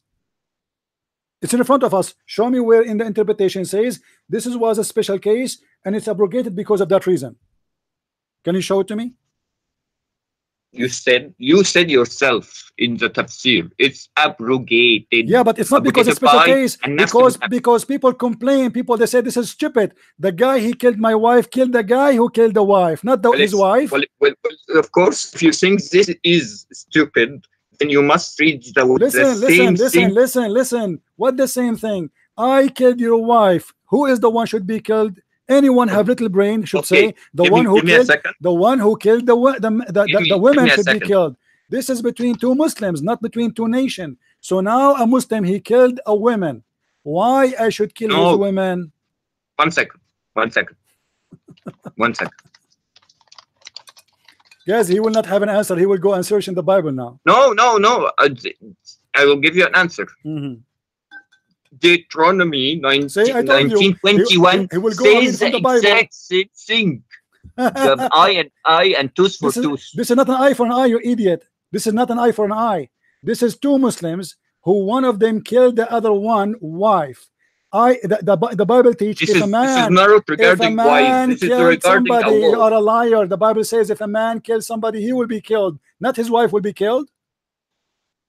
An eye and eye and tooth for This tooth. is not an eye for an eye. If I kill, I And- will be killed. This is what the Bible says. Here it says, if I kill your wife, you kill my wife. This is not an eye for an eye. This is stupid. This, if you think this is stupid, then read the rest of your Old Well, Testament book. you just said to me, eye for an eye. This is not an eye for an eye. Eye for an eye. If I took your eye, you took my eye. My eye, not the eye of my wife, you idiot. If you can, Well, okay, answer me. Answer me. How you the- want to take the eye of my wife? I took your eye. Eye for an eye. I took your eye. You take my eye. not a You don't little- take the eye of not my a little- wife. So here it says, if you kill my wife, I kill your wife. It's not a literal eye. It's not a literal eye. What even in the eye? Old What Testament. eye? Listen. What is the justification for your God? Huh? To take such a thing to make it a law, and later he The same abrogated. justification that you this alone. Let us be clear. This verse is no longer. Why is due. no longer? Because Okay. people start making fun of Muhammad for his being No, stupid. no. Because What- this is a why- stupid. why- This is a stupid. This is not a Okay, this is it's your unjust. personal. It's your personal. No, let me- no. let us- Explain to me what is the justice in this, and that's my personal. You are the Muslim. Give You me a call me. second. Give Explain me a to me. second. Explain Give to me me. a second. to Why, speak. if I kill your wife, you can kill my wife? Give me the Give me answer. a second. Mhm. Speak. Give me a minute to speak. Then respond to me. I'm waiting for Okay. you to answer. Go ahead. Okay. Hmm. This was abrogated. Okay. Because- that's one thing. Because the people they made fun of Muhammad for his I stupid. don't know. I don't know. I wasn't there. I wasn't there. to Okay. Now cite this. abrogated, not I wasn't there abrogated. In a certain time, People this make verse, fun. this verse came from Allah. Correct? This verse came from Allah. Are you saying to me it was wrong and Allah fixed himself later? He made it something different. No, it So, was a pathetic. so it was a why Allah pathetic allowed this? extreme- Okay, explain to me pathetic now. extreme In case that in time, war. why Allah I don't- allowed a man to kill the wife of other man? Explain to us. No, it's not wife for wife. It was for It says a there, war. it says female for the female. Are you deaf? Female for the female. So the criminal doesn't matter who he is. If the victim is a female, we kill his female. It doesn't say kill the killer, and then abrogated by don't the verse. care, Listen, but you- abrogated by a verse saying life for a life, which is saying the same Indeed. thing actually. Indeed, this was a tribal issue. What a Tribal tribal! What a war tribal! God is between- talking, my friend. This is God talking. God. This is not talking about. This is not a tribal. This is a lie. This is talking about. There's you no have. there's you no have tribe. You are a liar. There's no tribal in Islam. In Islam, Okay. Muhammad, he said, No. if anyone is proud about his tribe, tell him to go and bite the penis of his father. Do you want me to show you the hadith? What tribal? A Muslim is not allowed to be proud about A tribe. second talk. This was a war verse. This was What about war? a What war. war? This is not a war. You are a liar. It says You in the read the case of tafsir. murder. It's in case of Yes. murder. Read the tafsir. Show me where is the war. See, I will open. It says, listen, Abdul. It says free for a free, slave for a slave, women for the women. What war? in the case of murder, not in the case of war. Tafsir. It's in the front of can- you. The tafsir in the front of you. I'm not opening the where this is a translation. My friend, who care if it's translation or not? Ibn Kathir in the front of you, and the Quran in Arabic, it says in the case of qasas. Qasas is a murder, not war. War, there's no murder. War, there's two enemies. It was abrogated. Doesn't matter. It is abrogated. Why? Because people, they are making fun of the stupid Allah. Okay, you What can kind say of- the same thing No, about the no, Old no, Testament. no, you cannot. You cannot. Eye for an eye doesn't say you do that. You are a liar. And now you are the one who put yourself in the corner. You said it's abrogated. You don't tell us why it's abrogated. If it is correct anyway, why he need to abrogate that? Don't we need it anymore?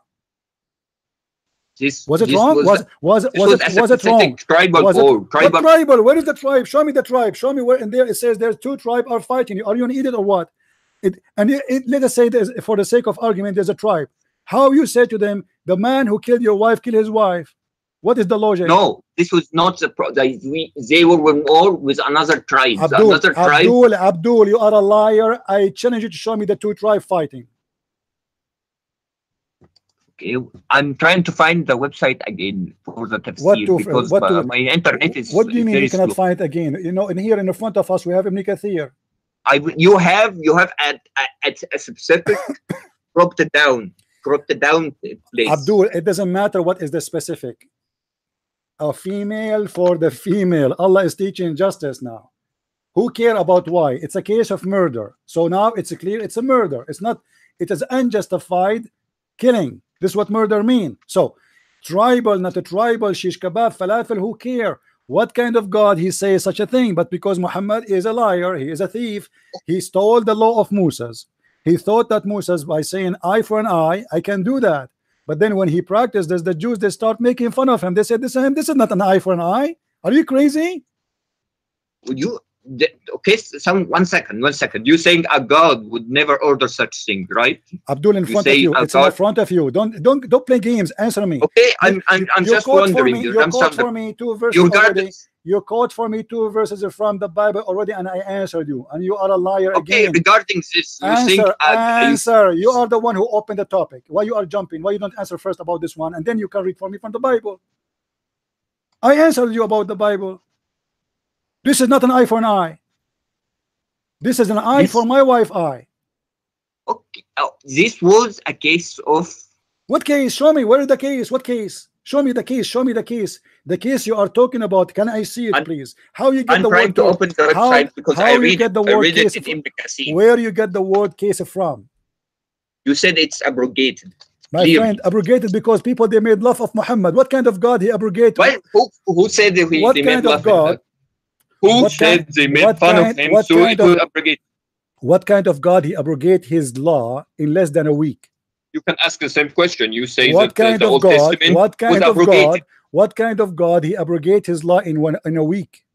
Same prophet, same time, same week.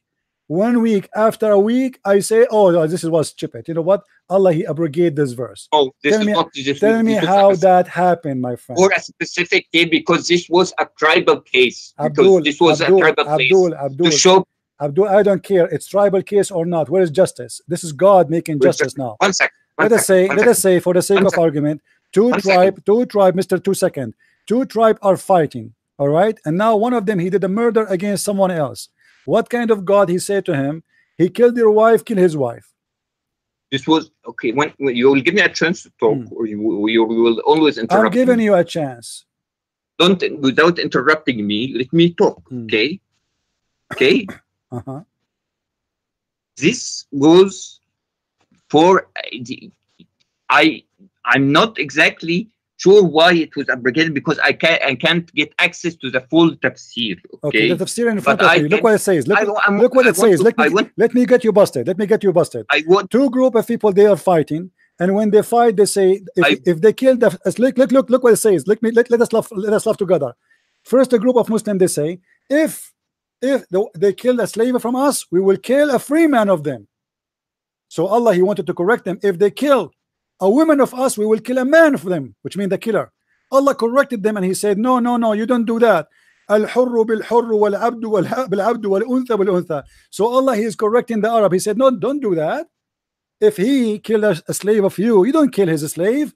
You don't kill him, you kill his slave.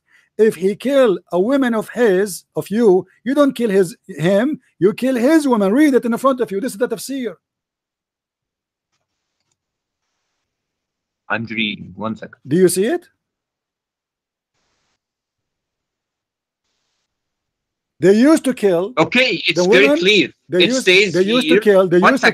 to kill the women by the man, which means if a man he killed a woman, they don't accept to kill a woman, they accept to kill a man. 1 second. Allah he said, no, don't do that. 1 minute. Do we both agree that this was abrogated? Abdul, I agree. All the Quran is abrogated. Okay. Find me one thing in the Quran is not abrogated by you. Find me one thing. There's a lot of verses. Everything. No, all the Quran is abrogated. I can show you, and you will tell me right one. I want to continue my speech. My friend, don't worry about abrogated. That will not change anything. What kind of God he make a stupid law? This is the question.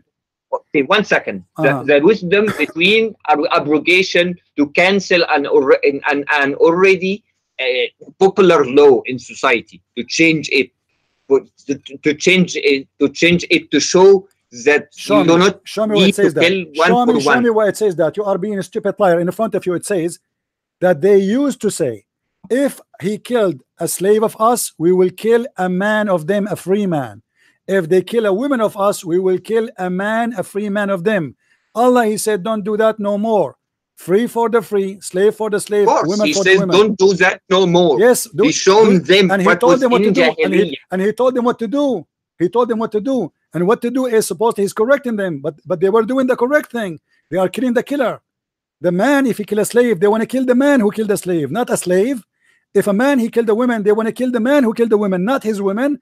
Allah said to them, no, don't do that. This was abrogated. This was abrogated because... But Abdul, listen, Allah is teaching them wrong. Allah is saying to them, don't kill the killer. Read it. It's in the front of you. What's wrong with you? It's in the front of your eyes in Arabic in the screen. It's in the front of your eyes in the screen. What's wrong with you? You claim you speak Arabic, right? Sumerian boy, read with me.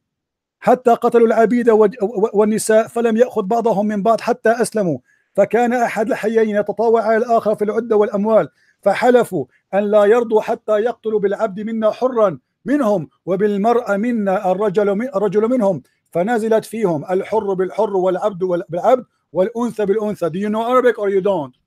You will give me a minute to read without interruption, without any nervousness. 1 second. 1 second.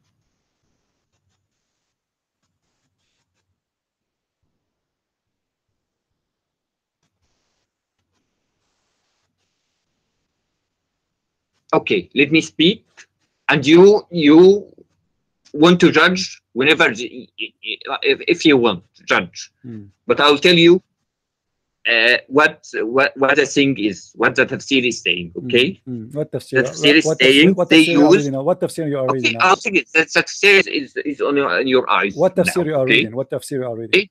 The tafsir you're reading in front of you. Okay. All right. Okay, let me speak without any interruption. No we problem. can then, after this, get to another. I can ask my question. You ask me. You responded to me with the Quran. Give me a chance to respond to you. All right. Okay. With the Bible after it, I have a question. I get a question too. Okay. I get a question. Okay. Okay. Okay. You judge wherever you want. I can say a lot of opinions about your Bible, and assets can take verses and poke fun at them and say what's the point of Don't waste my time. Go to the topic. Okay, go to the topic. Okay. Read. What? Okay, okay. Read. Okay. Okay.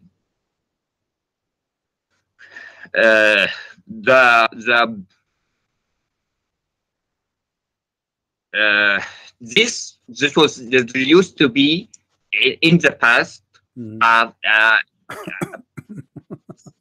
An eye for eye, and tooth for tooth. They used to kill each others for the slave for slave, and this and this.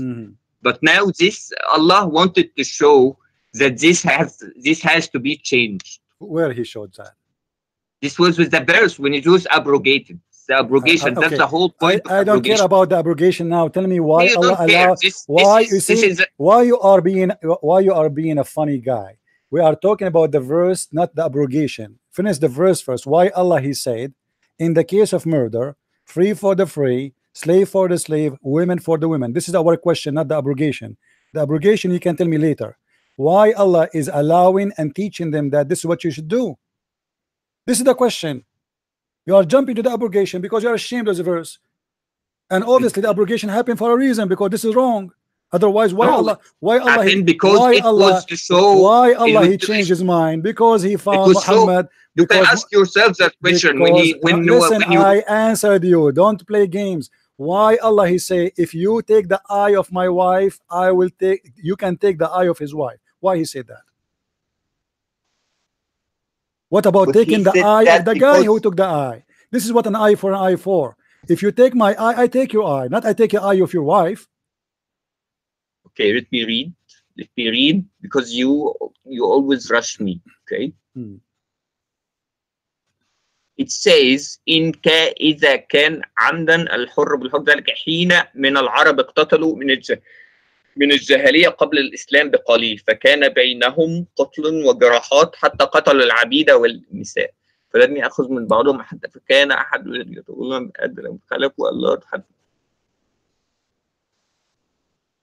This verse, according to this tafsir, because I have never read this tafsir, I will be honest with you. Like when I ask a Trinitarian Christian about a verse in his Bible and he cannot answer, I'm not a very knowledgeable person regarding this case. But it says here, this was not meant to be from. It's speaking about what used to be done in the past and in the days of Jahiliyyah. That's what the tafsir says. I'm not a very of Jahiliyyah.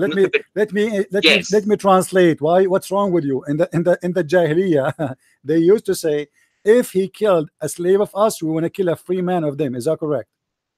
Yes, this was this according to tafsir. But the killer is talking about the Jahiliyyah, not what Quran. If they kill a woman of us, we will kill a man of them. Okay, you agree? Yes, this was about the time of Jahiliyyah. So how Allah is correcting them? You got yourself busted. You are saying Allah correcting them by saying, if they kill a woman of yours, you kill a woman of them? No, so this is what it says. Listen, read with me carefully. It says, if they kill a slave of us, we will not accept to kill except a free man of them. And if they kill a woman of us, we will kill a man of them. So the man, he is the one obviously who killed, not a woman. The woman is the victim. So the Quran is correcting them, saying to them, no. If a slave was killed, you kill a slave of them. You don't kill a free man. If a woman killed, you don't kill a woman. You don't kill the man. You kill the women. A woman of that guy. What's wrong with this guy? I'm not sure you're reading it correctly. Okay, let's my friend. Find it's in the front of you. It's in the front of you. Don't tell me I'm lying. It's in the front of your eyes. Okay. And this is Tafsir al-Quran al-Azim.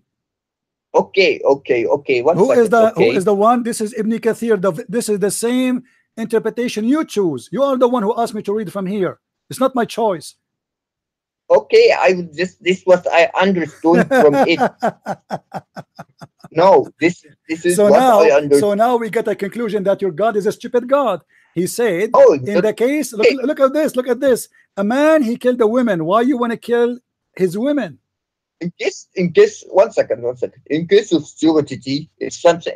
May I pass this? You want to change the topic, and you will go talk about the Bible, right? No, I don't want to change the topic. If it's a stupid God, answer me. You are the one who said to me, "Let us read the tafsir," right? And now we have the tafsir. I said to you, which one?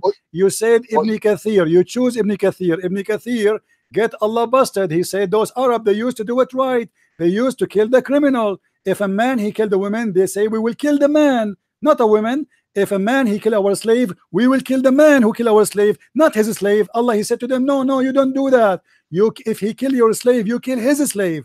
If he kill your woman, you kill his woman. What kind of God is God is teaching them wrong? Okay, 1 second, and I've told you that in general we are.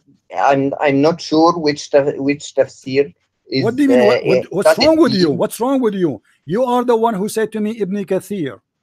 Guys, everybody who is listening, did he say to me? I said to him, which tafsir you want to read? He said Ibn Kathir. This is Ibn Kathir, and this is Islam library.islam.web.net. The whole point. Volume, listen. This is the whole point. You are the one who choose the tafsir, and the tafsir get you busted. The whole point tafsir, is abrogated. Ibn Kathir. The whole point is abrogated. Yes, that's this additional proof that Islam is false. Because why Allah abrogated? Because people they start making fun of the stupid Muhammad. How you teach? Where is making fun? Say it in Arabic. Okay, say it where in which line they made fun. All the Quran, the Arab, they are making fun of Muhammad.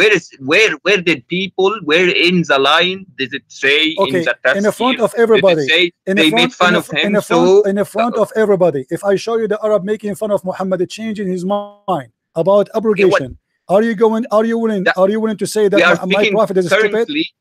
Listen, I will make a challenge. If I show you that the Arab, they said to Muhammad, you One second to look at end. him, how he changed his mind, and he changed the verses and the law every few days, making fun of him. If I show you that, are you willing to say Muhammad is a crazy man? You 1 second. When I spoke 1 second, okay. First of all, it was abrogated. Second of all, they never made fun of him. In the tafsir, there's no word they made fun of him, so the verse changed. No, this never happened. Okay, that what happened, that it is abrogated. It was a law in Jahiliyyah that was abrogated. That's what the tafsir says. The end. This is the end now. No, this is the end. This is what the tafsir says. What the it end? was What the end? The end. It's, why the abrogation happened? Why? Because it's wrong. Why Allah he changed his mind? Can you tell me why Allah he changed his mind? Because it's to show that Jahiliyyah laws need What showed the Jahiliyyah? The Jahiliyyah, they were doing it right. The Jahiliyyah, they were doing it right. They used to kill the man who killed. Yes, this was changed. Yeah. For the wisdom of Allah. This so was changed. Allah he abrogated to go back to the teaching of the Jahiliyyah. He's a Jahiliyyah now. No, the teaching Abdul, read with me. It says an-nafsu bin-nafs. But Allah before he said to them, no, a man for a man, women for a woman, a slave for a slave. But they are the one he used to say, an-nafsu bin-nafs. The one who killed a slave of us, we will kill a free man of them, because he is the one who killed our slave. So your God, he don't want a free man to be killed. He want the black man to be killed. No, you don't kill the white. You realize the Prophet had a black adopted son. He have adopted son. He's black. What his name? No, Bilal. Bilal is adopted son of Muhammad. No, but he was his servant. He used to serve him. So you are saying to me, your prophet he owned black slaves? No, he's not a slave. He was like a slave. Was Bilal a slave of Muhammad? Bilal yes or no? Was his muazzin. Was Bilal a slave? Yes or no? Bilal was Bilal a slave? Either you say yes. No, listen. Him. He bought him. Let me get you busted. Was Bilal a slave when Muhammad died, and he was a slave when Muhammad was alive? He bought him, then freed him. Who freed him? Muhammad freed him? I guess. Okay. What if I got you busted?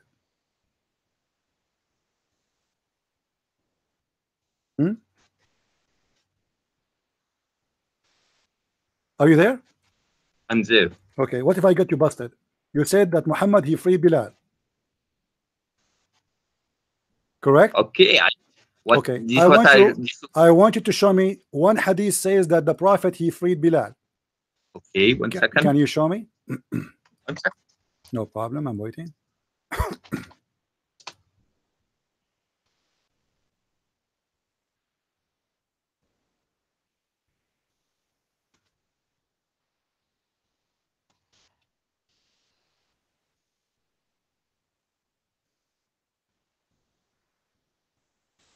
Prophet Google, or searching Google.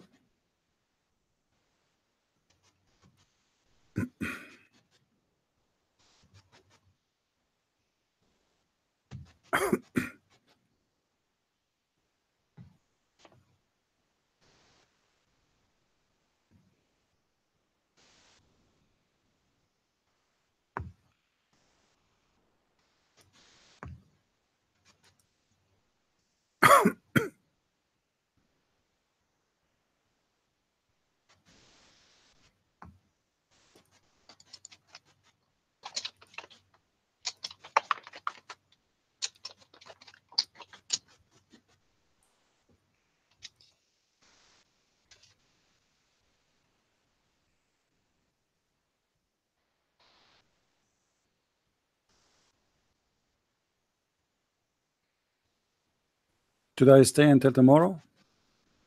I'm here. 1 second. First of all, who is the one who bought Bilal? Do you know? Muhammad? The Prophet bought Bilal. The Prophet he bought Bilal, right? Okay. Okay. So in Islam, if somebody he bought a person, he is the only one he can free him. Is that correct? I don't hear you. Okay, say again. Huh? What? What? I don't hear you, my friend. Your voice is cutting. If you have many applications running, try to close some of them.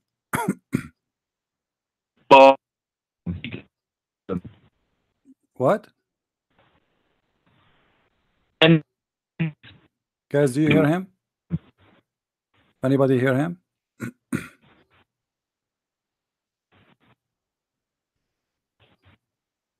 Hello? Hang up and call me back. Let me call you back.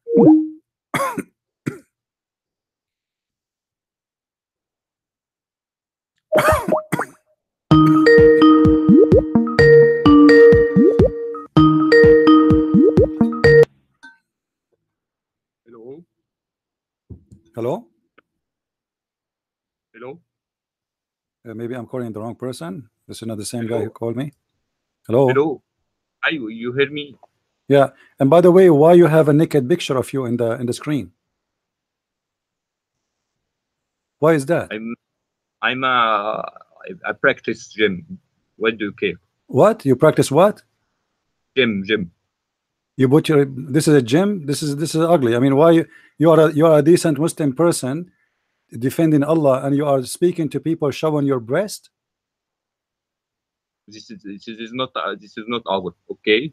This is what? Regard. This is not aura. This is not aura. Should I show you that aura in Islam is to show that your knee and up? This is not aura. So you are allowed to show the Muslim women, you talk to them and you are showing your breast like this? I'm not. Anyway, this is your business. Let us go. Now you said that Bilal was freed by Muhammad, correct? I was saying that he could have bought his freedom. No, listen, don't lie. You said that Muhammad, he freed him. Tell me how he freed him. You are a liar. And I will get you busted in a second. He could buy his freedom if he wanted to. Show me the reference. Show me the reference. Show me the reference. You are the one who mentioned Bilal, not me. Remember, I'm not the one who mentioned Bilal. Okay, we can bring. He could have bought his freedom. Show me where he bought his freedom. Show me where. I was incorrect. You know what? If you show me where Muhammad he bought the freedom of Bilal, I'm going to hang up. I will close my show right now. I will apologize from you because I have different story. One of you is a liar, either you or Muhammad. Okay, one second. Okay, I was mistaken. It was Zaid ibn Harisa. That's the one who's. But you are the one who mentioned to me Bilal. Let us focus on Bilal. No problem. Who is Zaid ibn Haritha? Who's Zaid ibn? This is the adopted son where Muhammad he was sleeping with his wife. Correct? No, he wasn't sleeping with my his friend. Wife. He was sleeping with his wife, and we will talk about it. But let's finish with Bilal. Let us finish with Bilal. Bilal, the poor Bilal, Muhammad he died. And he was still as a slave of Muhammad, cleaning the poo and the dishes of Muhammad. And this is Sahih al-Bukhari in front of me, and it's a Sahih hadith. After the death of Muhammad, Bilal he came to Abu Bakr, because you are an ignorant. The one who bought Bilal, it was Abu Bakr, for a very simple reason. Abu Bakr is the one who inherit all the slaves of Muhammad who used to be in the house of Aisha. Now Bilal said to Abu Bakr, if you bought me for yourself, then keep me for yourself. But if you have bought me for the sake of Allah, then leave me for the sake of Allah. So the poor Bilal, he lived as a black slave, humiliated, living as a third-class citizen, not even a citizen, he's just a slave, abused and used by the white man Muhammad all his life. And now the poor Bilal, he been promised by Muhammad to be free. He thought he will be free one day. Now Muhammad is dead. Abu Bakr took over. So he said to him, when this will be over? You did lie to me, all of you. If you bought me for the sake of Allah. I want to check if this is Sahih or not Sahih. My friend, this is Sahih al-Bukhari. What do you mean Sahih or not Sahih? This is Sahih al-Bukhari. There's a great level. You mentioned before, because I saw. My friend, this is Sahih al-Bukhari. No problem. You know what? Not Sahih al-Bukhari. You know what? Show me one person say this hadith is da'if. Here we go. Okay, I'll Google search it myself. That's because Google. it's Sahih Bukhari doesn't mean the grade is Sahih. Oh, okay. Sahih al-Bukhari is not Sahih. The book is named Sahih, but the book is the hadith is not Sahih.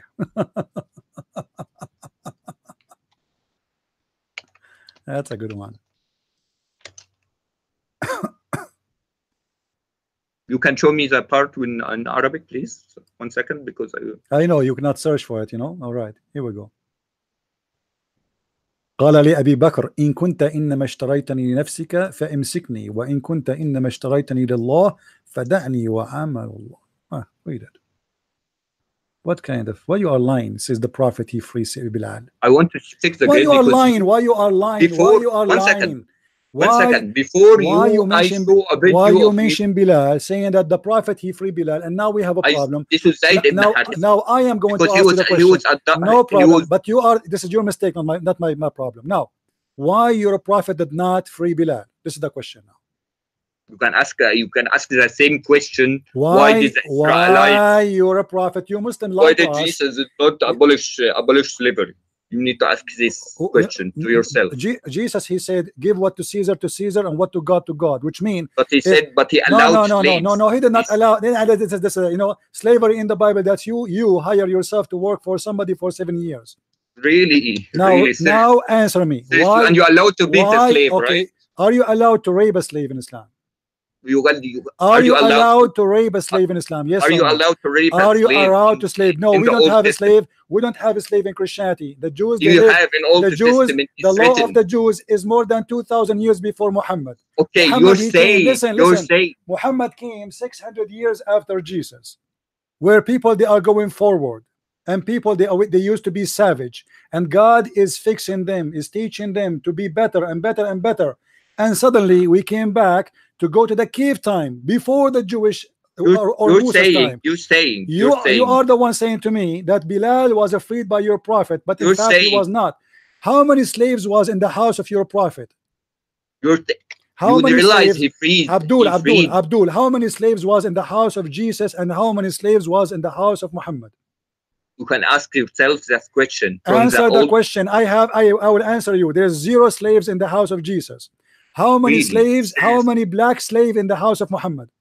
Seriously? How many African slaves? I want an answer. How many African, specifically African? How many African slaves in the house of Muhammad? There's no slaves in the house of Christian people. Really? Yes. Really? Anyone who follow Jesus? By the same time, our prophet. Listen. You did lie to us. Say that Muhammad he freed Bilal, and he adopted him as a son. This is the second lie. So Bilal, we found that Bilal, the poor guy, he'd never been freed, and he is begging Abu Bakr for his freedom. And Muhammad used him. I need to check this is Sahih or not. Why Bilal? Can you copy paste the link, please? Bilal promised. Listen. Bilal promised by Muhammad he will go to heaven. Isn't it fair to promise him to go to heaven, but yet you will not let him go free?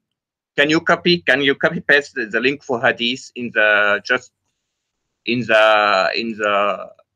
my friend, go to Google, search hadith number Bukhari 3755. What's wrong with you? 17 what number again? Sahih al-Bukhari 3755.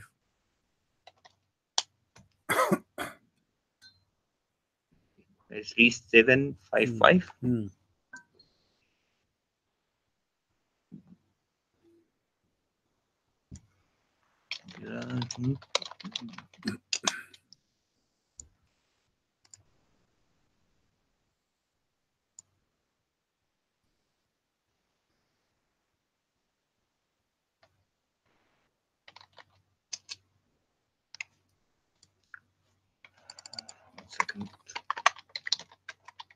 You can't link me in the chat window.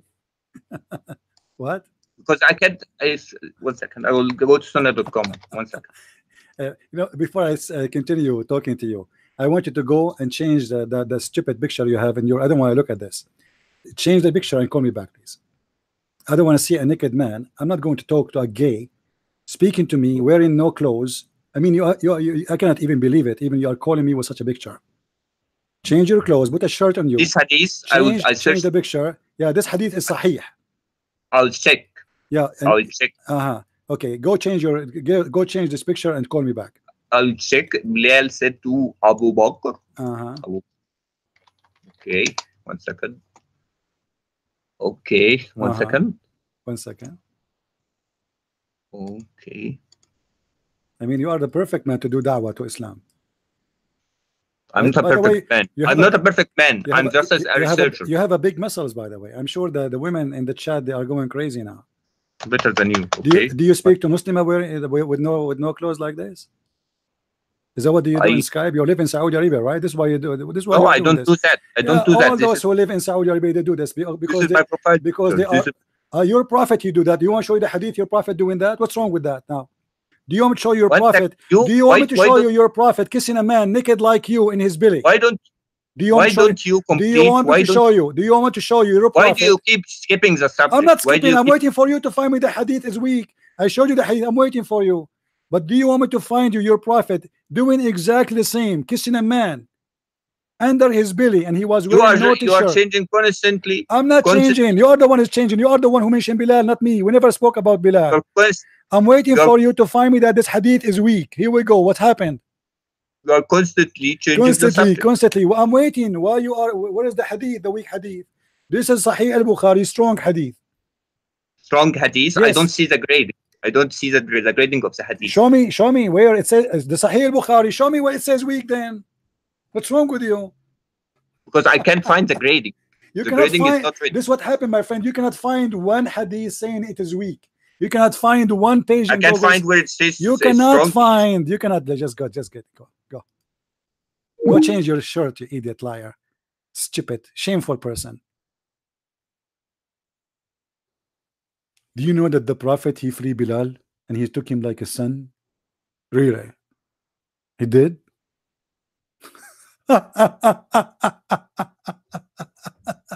Guys, brother, do you know that the first one he called for the prayer, the adhan, it was because he's a slave. They order him. The hadith says the Prophet, he ordered Bilal to do the adhan, ordered him. For he is his slave. The free men, they are sitting in their ass, the white Arab men sitting in their ass, and the poor black African slave is the one who served. Bilal, he cleaned the dishes. Bilal, he carried the food. And Bilal, he bring the food. Bilal, he do the adhan. Bilal, Muhammad die, he bury him. Bilal is the one who was the Prophet. Bilal is the one who cleaned the ass of the Prophet. Bilal is the one who carried the underwear of the Prophet. And then when the Prophet dies, still Bilal is a slave. And now he is begging for his freedom.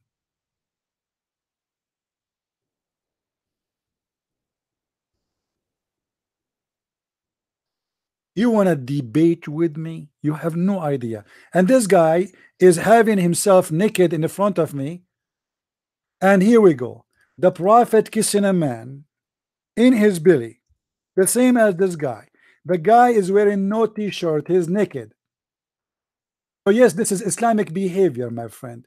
Islamic behavior to sit in the front of Skype and show the girls you are speaking to that you are naked. Here we go.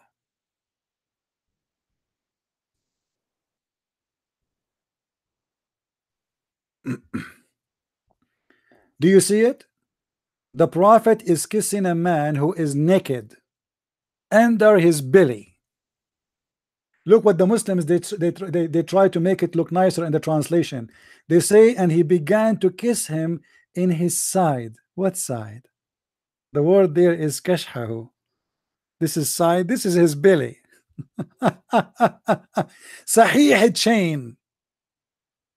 Oh Prophet, you are wearing a shirt, but I am not. What a gay. It's a gay.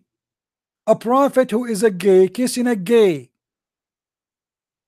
The caller is wearing no shirt, so he present the guy who the prophet was kissing him. The prophet, he came and he start hugging him and entering a stick and touching his ribs. And then the guy, he said to him, let me take retaliation. He said, take retaliation, which means do the same to me as I did to you. He said, you are not wearing a shirt, but I am not. You are wearing a shirt, but I am not. The prophet then raised his shirt like, what the heck? And the man embraced him. Unbelievable. and began to kiss his side down of his belly. And he said, oh yeah, this is what I want. Exactly what I want. MashaAllah. Don't stop. Please don't stop.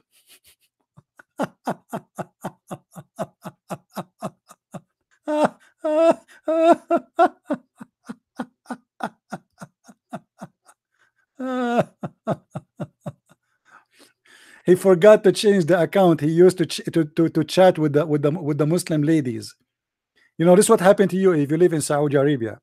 The first thing will happen, you will become either a child molester or horny bastard. You cannot control yourself. You have to show yourself naked to anyone who's talking to you. I was going to the gym. You don't even have muscles. Your body look like a chicken. What gym? If this is after going to the gym, you look like that. How you look like before you go to the gym then? This is after you go to the gym? Unbelievable. Who's next?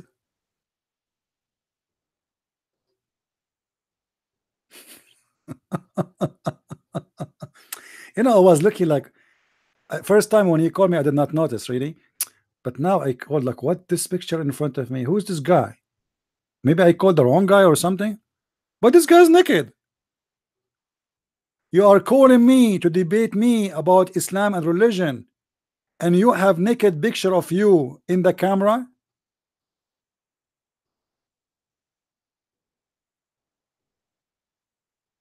How many people you chat with, they are wearing no shirt? And you know, because I go to the gym. So what do you mean you want to go to the gym? You want to show us that you have muscles? He changed the picture now, guys. He changed it. He took it off.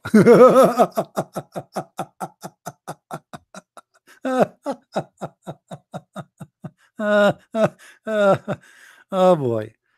What a good Muslim. I know I could not really take it. I mean, looking at this naked man in front of me, yuck. Unbelievable. Disgusting.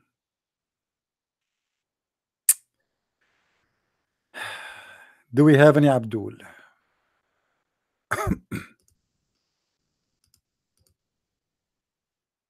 Any Abdul?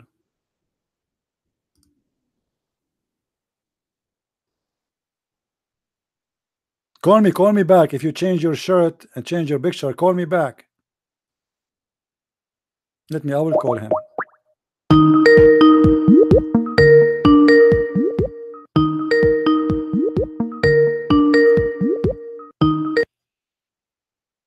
Hello?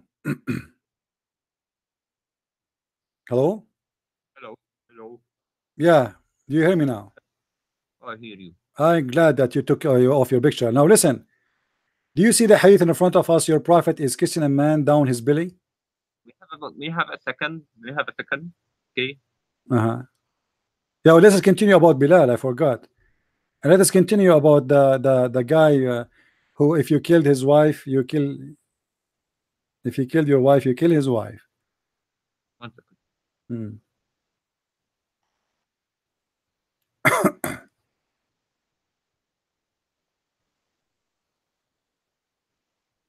Okay, look like you are busy. When you are not busy, let me know. I'm not going to wait for you.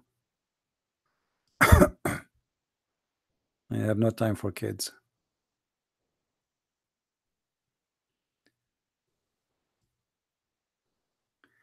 Guys, the prophet, he adopted a guy, a white man. His name is Yazid. And he married him to a beautiful woman. And the adopted son, because he have a beautiful woman, the prophet, he decided to do him a favor, to sleep with his wife. But before he sleep with his wife, he went to her house. And he entered the house and he flirted with the wife. And he said to her, praise be to Allah, the one who make my heart flip for you. A prophet of God flirting with the married women. The Muslim, they say to us, well, David, he killed a man to take his wife. Who's David? David is just a king, and he's a bad man. He was a very bad, he was a criminal, he was a sinner. He cried for God for forgiveness. This is who is David. We don't praise David. And the Muslim, they say prophet. I don't know what will make David really prophet. I can say that David is a prophet in the meaning that he prophesied that of things about God, but doesn't make him a prophet. You see, there's a prophet who received message from God to deliver, and there's a prophet who received inspiration from God for himself, which means he have God spoke to him maybe, but this is just for himself. He, you know, there's a message was given only to him. David was a criminal. He was a sinner. He was a bad man actually. He cried day and night asking for forgiveness. Nobody can say David was a wonderful man.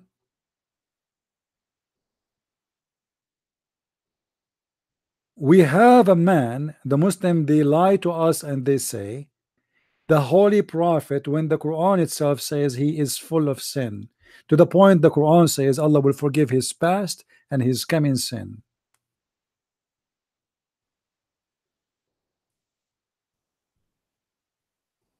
Muhammad, he adopted that man, planning a plan. He want to marry him a woman who he cannot have. It's not time yet. He married him to that woman so he can sleep with that woman. Chapter 33, verse number 37.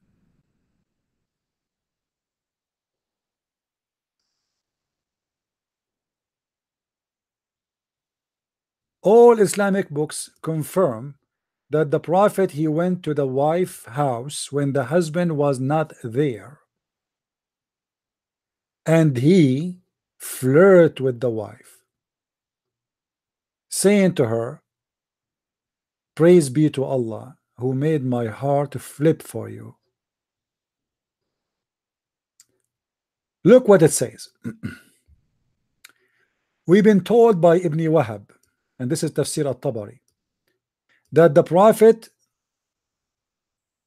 he married Zayd ibn Haritha, his adopted son.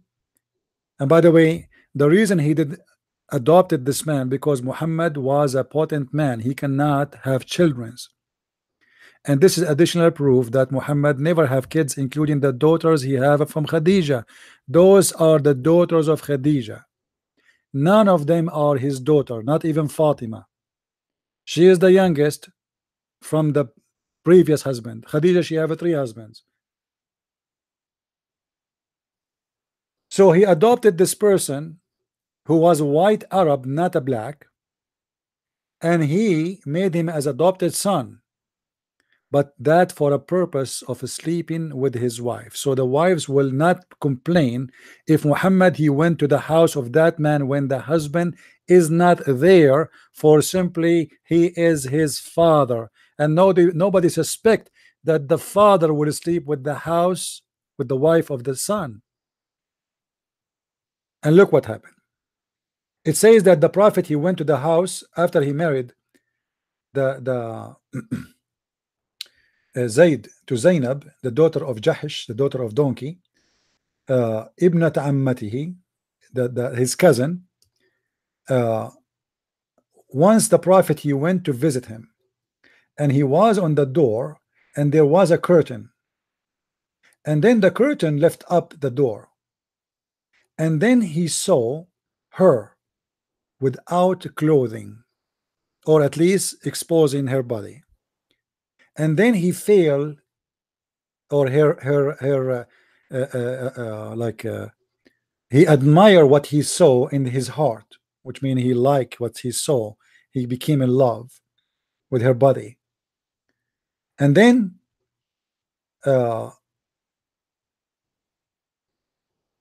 he liked her, and then Muhammad, he cannot hold himself, so he said to the wife, And let us read together what he said to her.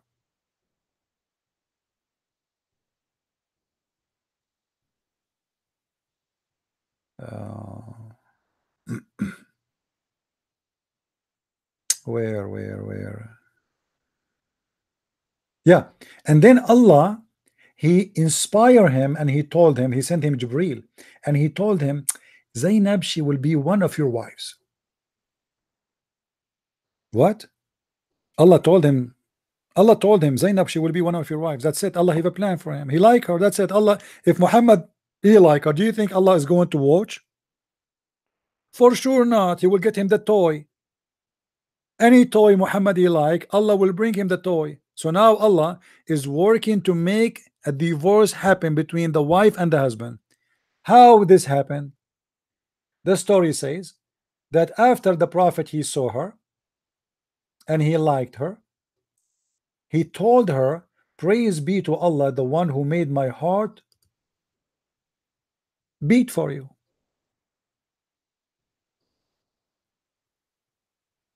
The women, she came, the husband, when he came back, the wife, she told her husband what his father he said, that he said he is in love with her.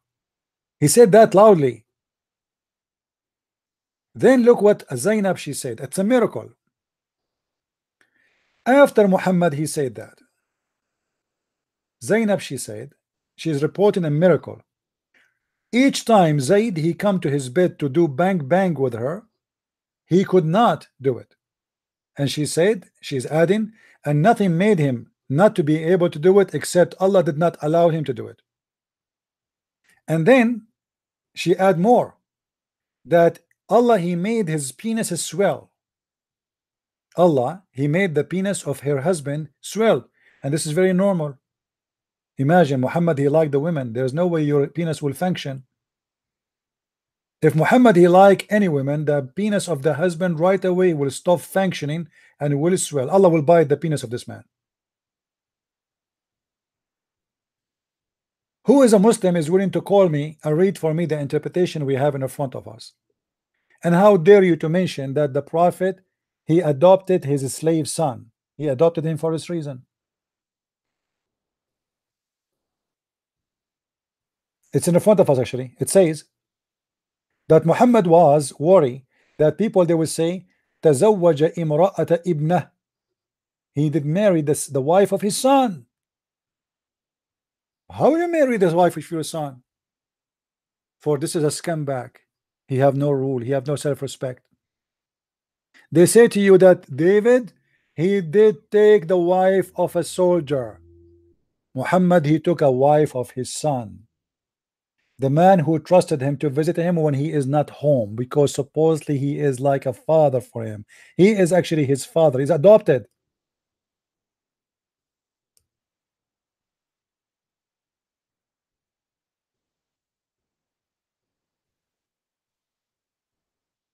And Abdul.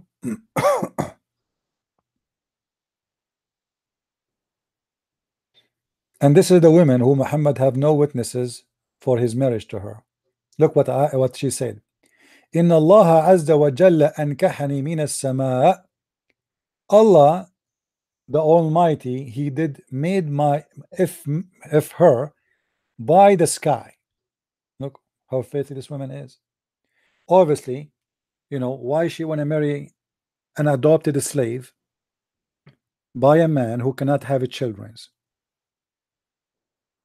If she can sleep with the king, the lord of this slave. So obviously Zainab and Muhammad already they have relationship and they were planning for it. Why Zainab she mentioned to her husband when he come back that your father was here and he flirted with me?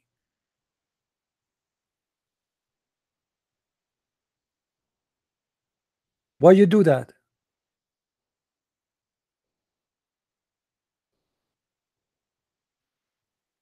Any Muslim?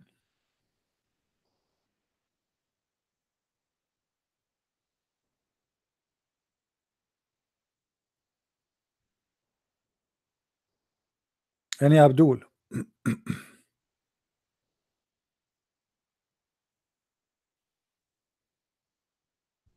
Who's Abdul wanna call me? At least, but please wear your shirt when you call me.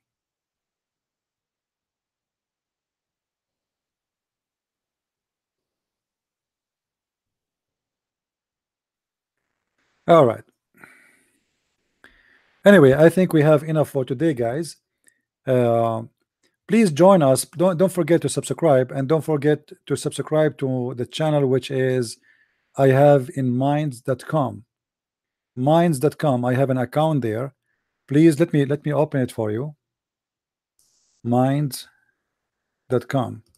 And for sure you can join us in Patreon. This is a place where people they can make donation in case you like to support us, but I know most of you here just don't care. So this is minds.com. All right,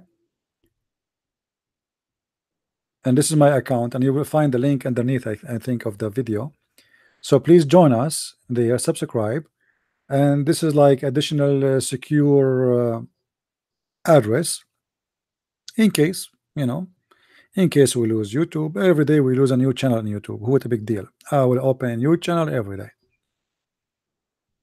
You cannot debate me for a very simple reason. Wherever you go, I will spank you. Whatever topic you choose, you will be sorry. You keep changing topic, I will make you sorry. Free for a free, slave for the slave, women for the, yeah, this is abrogated. Yeah, because why it's abrogated? Because it is stupid. Why the mut'a was abrogated? Because it is filthy. People start complaining about such a prophet who do stupid law. In the case of murder, if I kill your wife, you kill my wife, it's a murder, not a war.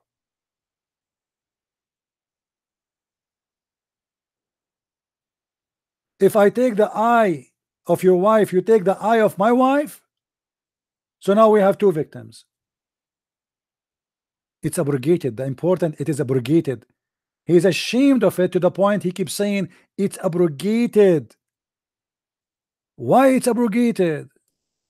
What kind of God? He made a law, and after a week or 7 days or even a month or even a year, he will change it.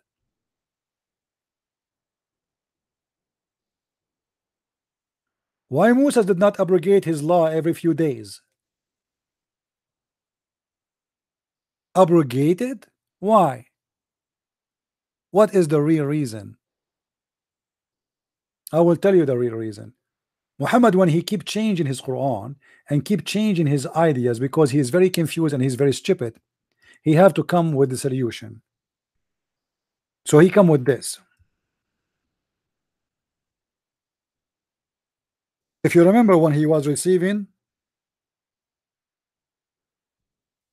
satanic verses, and Muhammad in the same time was suffering from forgetting verses, so he come with a chapter in the Quran. It says, chapter 2 verse 106, any verse we cause to abrogate and cause to be forgotten, we are going to substitute something better or similar. Have you ever heard of a stupid religion like this? Allah will abrogate his law, bring him better law.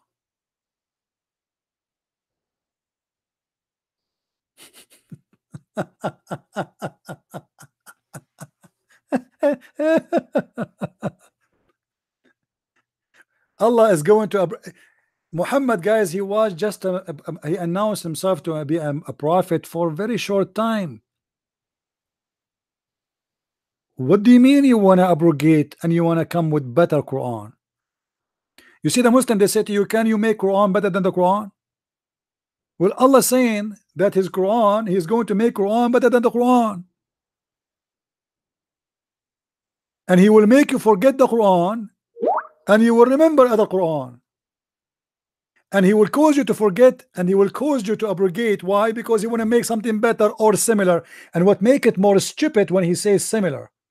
Why you want to abrogate with something similar? I mean, I understand better how stupid it is, but I cannot believe that he said the word similar. or similar, sorry. Can you believe it?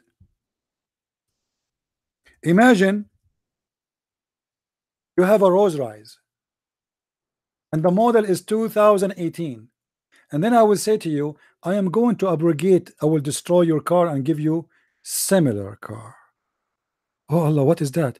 Rolls Royce 2018. But Allah, this is the same one. Yeah, it says similar. Allah will make us forget the Quran to make similar Quran. This was one of the tricks of Muhammad to cover his ass, because he keep forgetting the Quran. And this is why he mentioned the word forgetting. Allah will cause you to forget the Quran, and the Prophet cannot remember the Quran. So what I will say now, I'm a prophet who cannot remember what I said yesterday? No, I will say to them that Allah calls me Quran, but he promised me that yes, he caused me to forget the Quran, but he will make something better or even similar at least. Have you ever heard of a stupid religion like this before?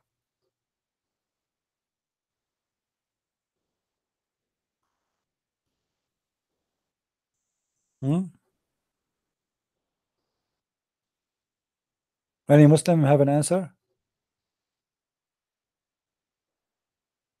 This is God talking?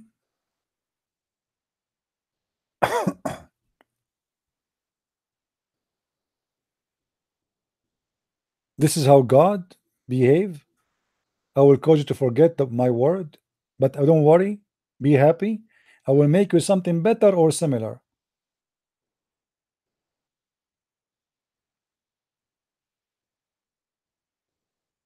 Any Abdul? Any Abdul is wearing a shirt, please.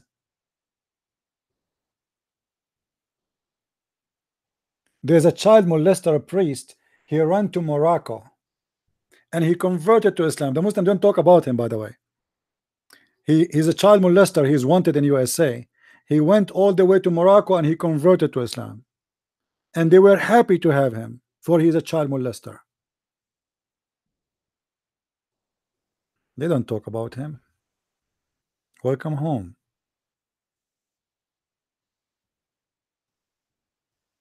He's going there to wear a naked chest and put his picture in Skype and talk to children's.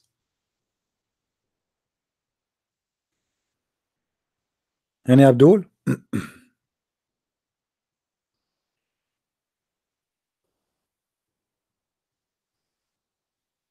Hello?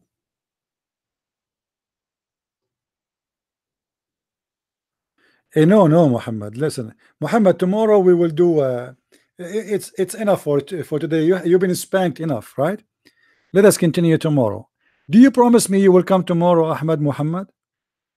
You promise me you will call me tomorrow, but you will be wearing your shirt? Honest to Allah. If you don't wear your shirt, I will tell your mommy. Okay? Good boy. Okay.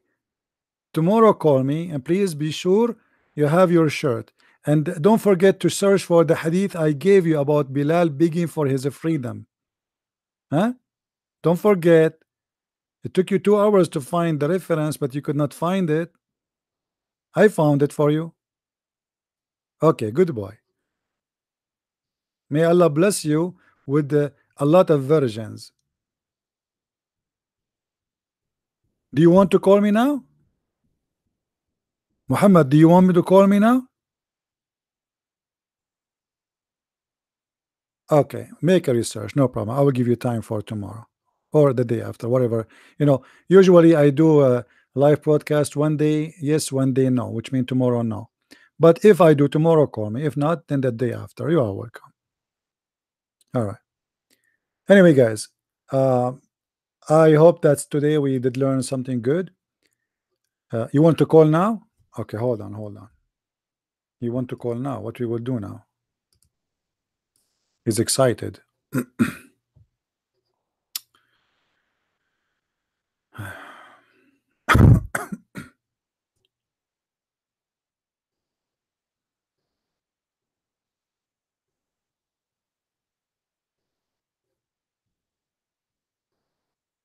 Where is your name?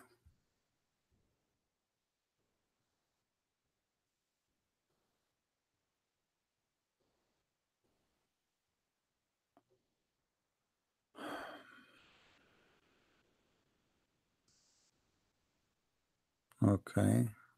Try to call, because I don't see your name to call you. I'm looking for your name.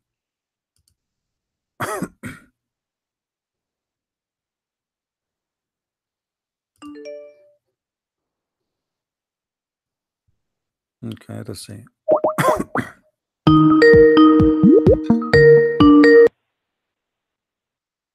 Okay, you will give me 3 minutes to speak. Okay, 3 minutes? Why 3 minutes? Why not 3 hours? because I have the long answer. I have a long answer to your question. Long answer. Okay. So Okay. but this answer about what? Because there's many questions, you never answer any of them. Which one you answer now? Okay, 1 second. Okay, for the hadith about what you claim was something inappropriate. The Prophet did. He didn't do anything and inappropriate. Which one? He was Which one? hadith you said about. Which one? Which one? Tell me which one. Which hadith? The What is last it? one. What is that? The one he kissing the belly of the guy? You say, The this was about. the two naked this- men kissing each other? Is that the one? Okay, 1 second.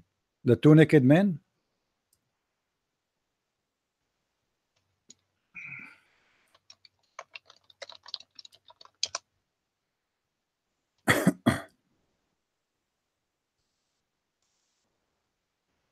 Need to go back in the video to see. Can you speak louder, please? Okay. Okay. I have it in front of you. So what you said? Because He said he did not do Okay, anything okay, inappropriate. okay, I'll show you. Okay, it says what hadith says. It says he kissed him in his side. Mhm. This is kissed him in What his the side. what He the kissed side? What is the side? his side. What Does, the what the side? does it mean his belly? Does it mean What his belly? what? Okay. Okay, tell me what is the side? For you, what is that? Side, his arm is like his arms. His This- arm. This is The prophet yes. kissing the guy, or the prophet kissing the arm? Who is kissing who?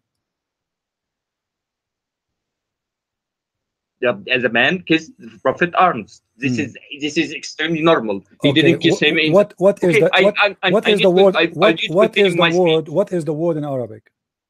I need to. You. What is the Look word what- in Arabic? look- What look is the what word? said- What is the word used in Arabic in the hadith? Look in the video. Look My in the friend, video. okay, I'm asking you. He kissed his side. What is the word side in the hadith? What is that side? What side? Does it say arm? Don't you see that your own translation? Yeah, it says side. What side? Where is the side? Where is located that side? Side. I know what where is located is which side. The hadith doesn't say which side. But it says in Arabic. Do you see the word Arabic in there? It doesn't have to say which side. It says he kissed him in the side. What? Okay, let no, me complete. It says in Arabic the word kashhahu. What kashhahu mean? Let me complete my speech. Okay, Abdul, the word there in Arabic is kashhahu. The Muslim translation is saying, this is not my translation, they are saying his side. What kashhahu mean? You know what kashhahu? I don't Even know. this word. You tell this me. You word tell me means, what kashhahu. What kashhahu mean? He this kissed word- him. He kissed him in kashhahu. What kashhahu mean? Kissed him in his side. What is side? Where? Where's side? There is this arm. This arm. This is side. It's okay. arm. Okay. 1 second. It's arm. Let me complete my speech. Okay. This was nothing inappropriate. Okay. It was nothing inappropriate. There is no hadith where it says that he practiced any gain. Okay. Do you want to challenge me that? Do you want me to challenge? I need to complete my. Do you want to challenge me that kashhahu mean the down of his belly? Yes or no? You need this has nothing to do with anything gay. You said his arm. You said his arm. What kind of a man? Why the man is kissing him? The hadith. Why a man kissing him down? One question. Down his side. What side? You said his arm. You are lying. It's not his arm. Okay, his side. Okay, his side. What side? Where exactly? Where in his side? Where? How should I know? Did I live here? Where? Did I live there by that time? His west, his belly side. His west. Is that his Him west? in his side. Is that okay? his, 1 second. Is that his west? Is that his west? One question. Is that his west? Yes or no? Is that the west? Is that the west? What the hadith says, I don't know. Hello, good boy. I'm asking you, please. Is the word kashhahu mean? Here we go. The hadith in front of me in Arabic. Is the word kashhahu mean the west of the man? Yes or no? The translation says I his don't care about side. translation. You speak Arabic. You claim you speak Arabic, right? What the word Yes, kashhahu? yeah, Okay, what the word kashhahu mean? 1 second. I've never heard this word but I know numerous people who said it means his side. Where is Okay. that? Where is that location? Is that between the belly and the back of the side, his back, but in the west side, Does it west area, which mean down the belly, which mean One down second, the belly? let's- Is that let's- from down the belly, down the belly bump, down in your west, all Let's- the way to the let's- back, let's- all the way to the back? Is that what kashhahu mean? What kashhahu mean? One question. Let's assume it means the belly. Okay. Did they practice did they kiss each other's by mouth and anything like this? The guy was no. kissing by what? He was did kissing not him. happen. When the guy he kissed him in that location, he was using his mouth, right? No. Did they kiss in his mouth like Lut when he slept with his daughters? So you are saying, or Noah, you are who was saying there's drunk, nothing wrong. or was Okay, you are saying there's nothing wrong if a man he start kissing you in your belly and down your west. You are saying it's okay. You don't know. Do you have anything to prove that he was practicing gay? Abdul, No. This is gay. A man, why a man No. is kissing a man there? Not Okay, gay. Maybe give me a reason why he is kissing him there. A man kissing a man there, why? And he's telling him, don't stop, this is how I like it, right there, right there. no. This is how I like it. Yeah, this is This how I like is- it. Guys, he said this is how I like it. So your prophet, he like it to be kissed there?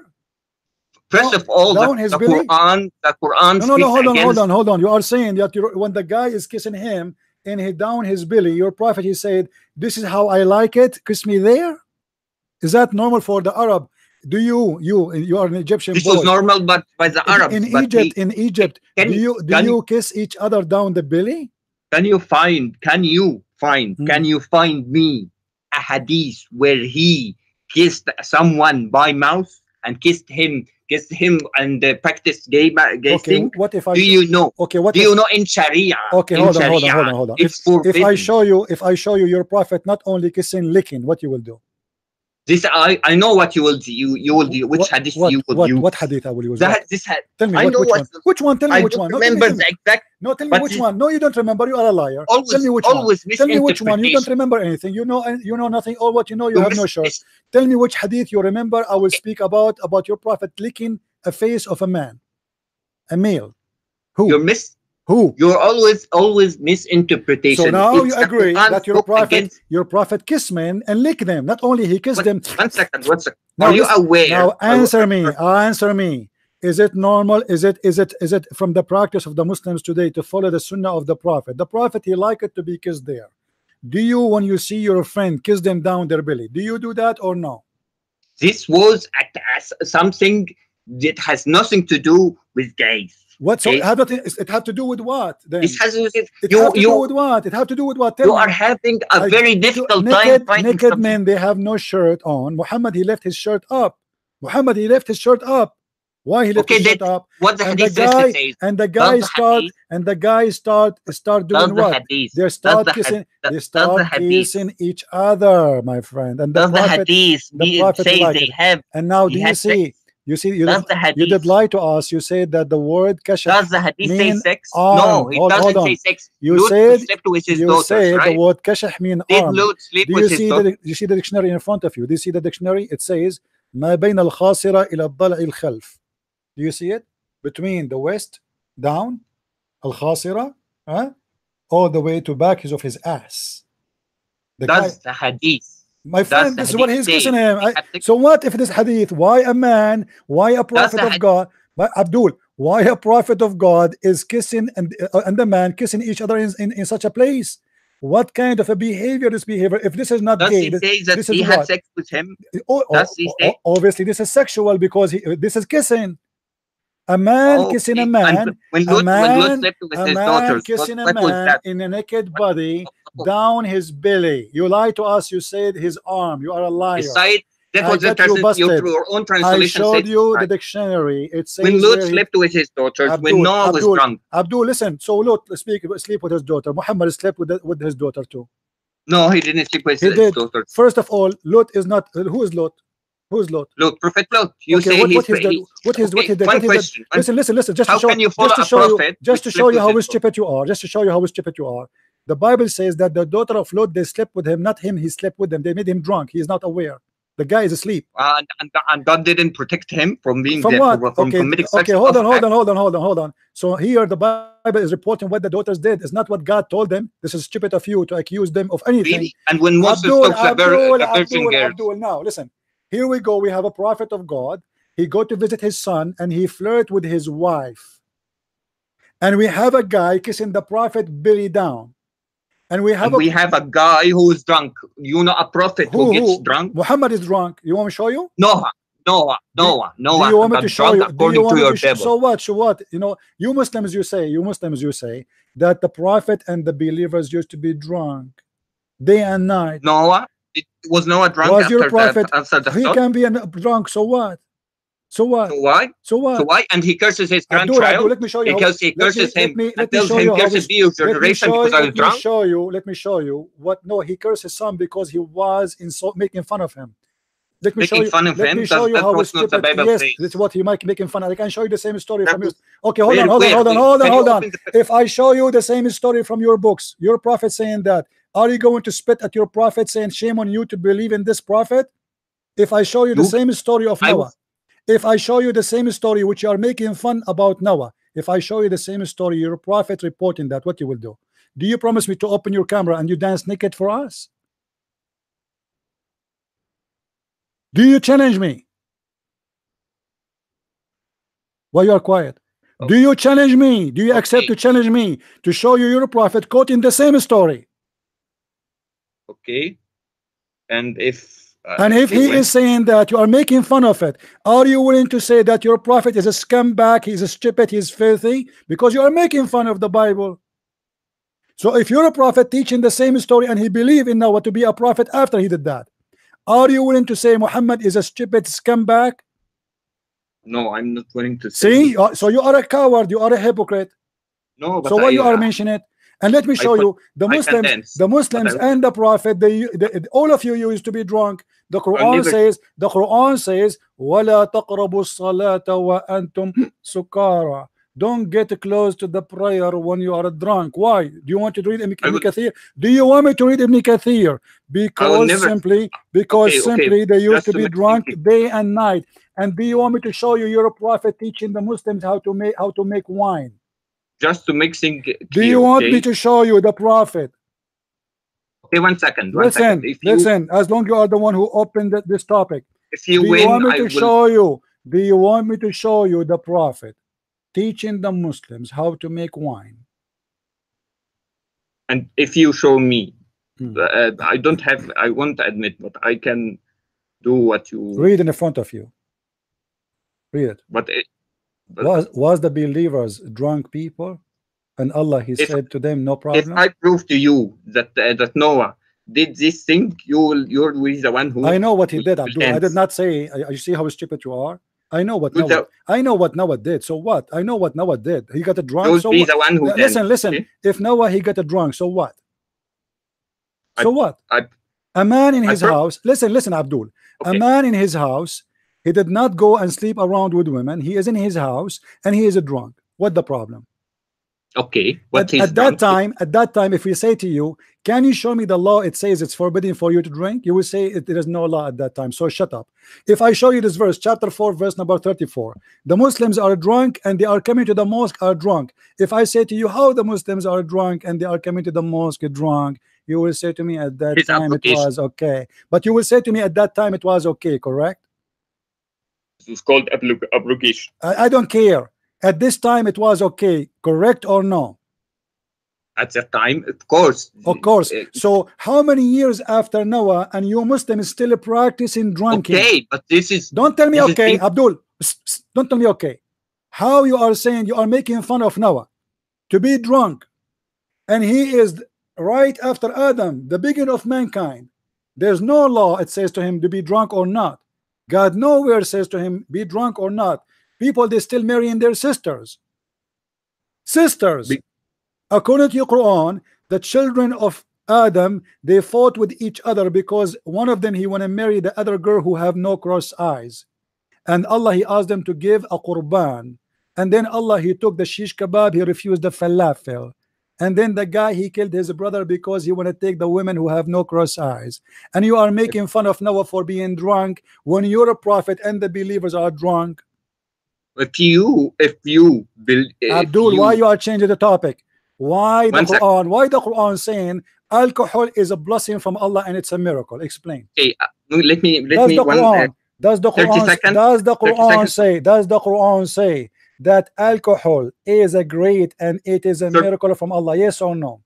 30 seconds for me, yes please, or to no respond. Yes or no? You are the one who's Okay, making you are saying that it's a shame for a prophet to be drunk. You are the one who said that.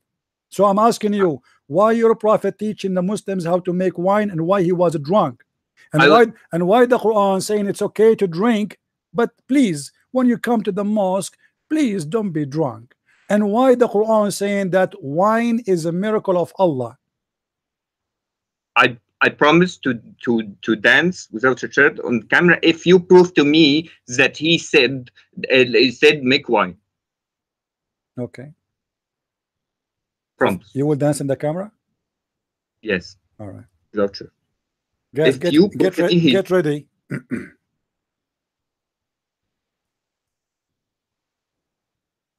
Hadith must be sahih. Must be, sure.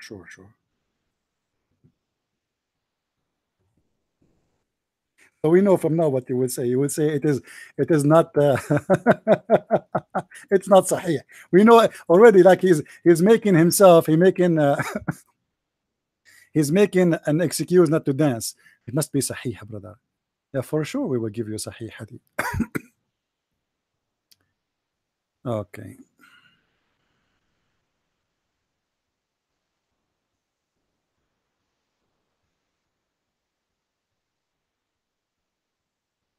Do you have your shirt on?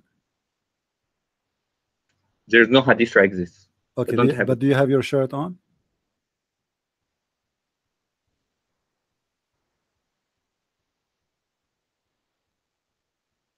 Where is the hadith? Hold on.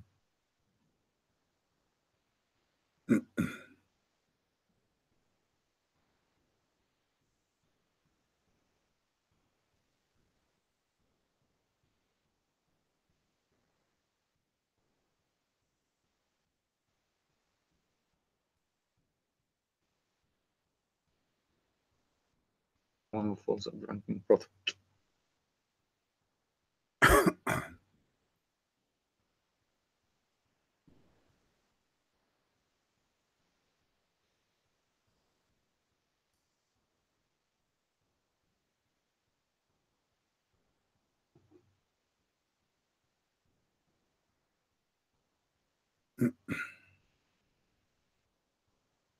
Looks like you don't have the hadith. No, I have it, my friend.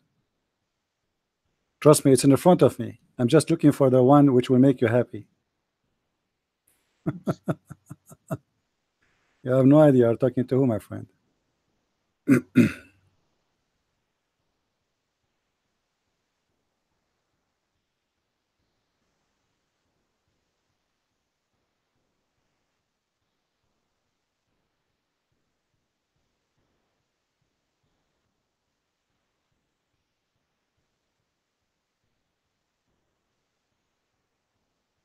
All right.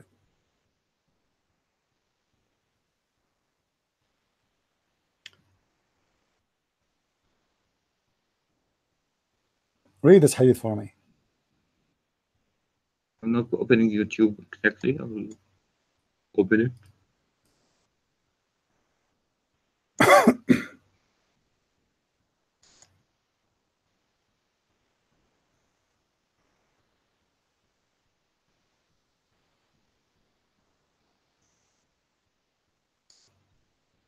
Zoom out. I will zoom out. It is out.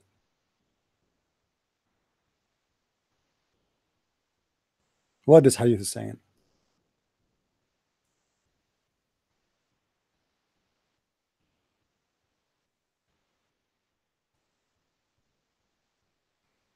Okay, this was the thirsty people by this time. It was forced to they used to Who are drink. they? Who are Then they? Who are they?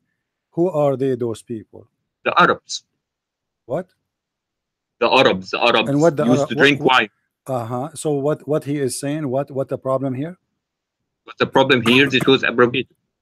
It's abrogated.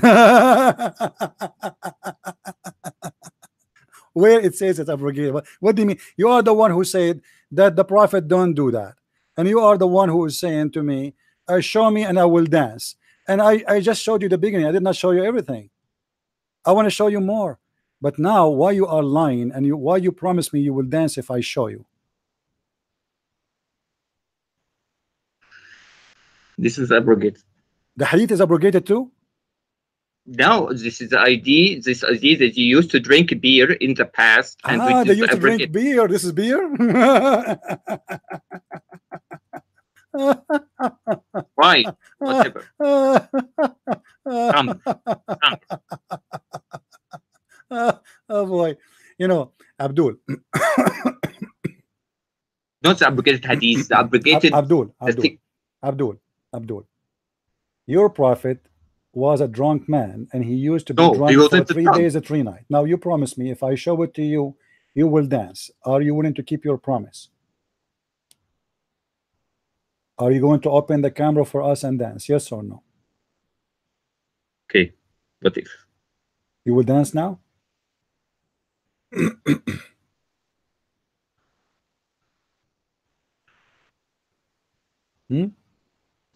Okay. You will open the camera?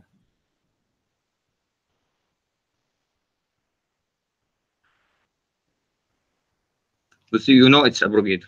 What's abrogated? I don't care. You said the prophet did not do that, and you made fun of Noah for being drunk. Okay, when you Muslims and your prophet, for the Arabs. This was directed to the Arabs. Listen. Do you see the hadith in front of your eyes? I saw it. This one. This is a new one. This is even a disaster.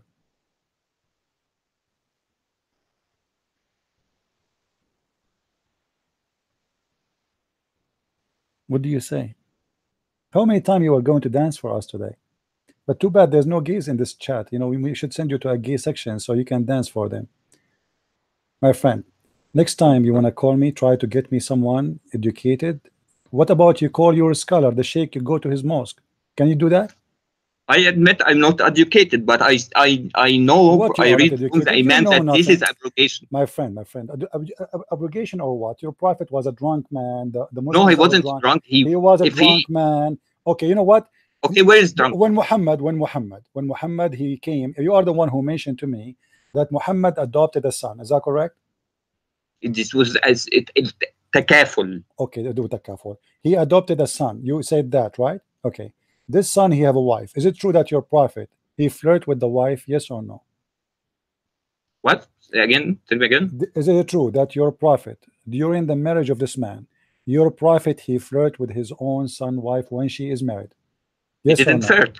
Huh? He didn't flirt. He married. He married her. He flirt. He said to her bad words. He said to her, "I love you." He said, "I am. My heart is flipping for you." Johan, you are going to create with Tabari. Tabari is a several stories. I don't care who. This is your Islamic scholars, and this is your story. Okay, this is what making wine. This was abrogated. I admit. And Muhammad is flirting with married women is abrogated. This is for Tabari. Can we get? Okay, hold on. Okay. Is it abrogated? Is it okay for a prophet of God? You are complaining about Noah cursing his son. You are complaining about Noah cursing his son because he made fun of him when he was drunk. What do you say of a prophet flirt with married women, and this woman she is married to his son when he is not drunk? This was for Arabs. Arabs used to ban something from Arabs. What Arab? The Arab never. I can show you the proof that the Arab they never allowed that a man he sleep with his adopted son. Muhammad is the one who started that. Now, why Muhammad he flirt with married women? Adopted. Is it allowed in Islam to flirt with married women? Yes or no? This is not allowed in Islam, and Is Tabari it not is a allowed? So separate. why Muhammad is flirting with the women? Tabari is separate source. What Tabari who is, said it's a Tabari? I did not say it's a Tabari. yes, I know because I know the source. My It's friend, you Tabari. do not know. You have no idea. What if I show it to you from the source you like? What source you want me to read for you? Surprise, Okay. surprise. Regarding the Name the source for me. Stop playing games. What source you like? stories you like, if you had Sahih al-Bukhari, give Sahih Hadith. Sahih al-Bukhari. First of all, I will not say anything against my prophet for the one. Go kid. First of all, you are a kid. Second of all, you have no idea. Third of all, whatever you say, I'm going to spank you. Number four, it doesn't matter where you jump, which branch, I will break it and I will cut it off and it will make you fall down to the ground. And you will fall down in your ass and you will cry and you will say, I'm sorry. I am an idiot because I'm a Muslim. And look now, guys, he's saying he will dance in the camera.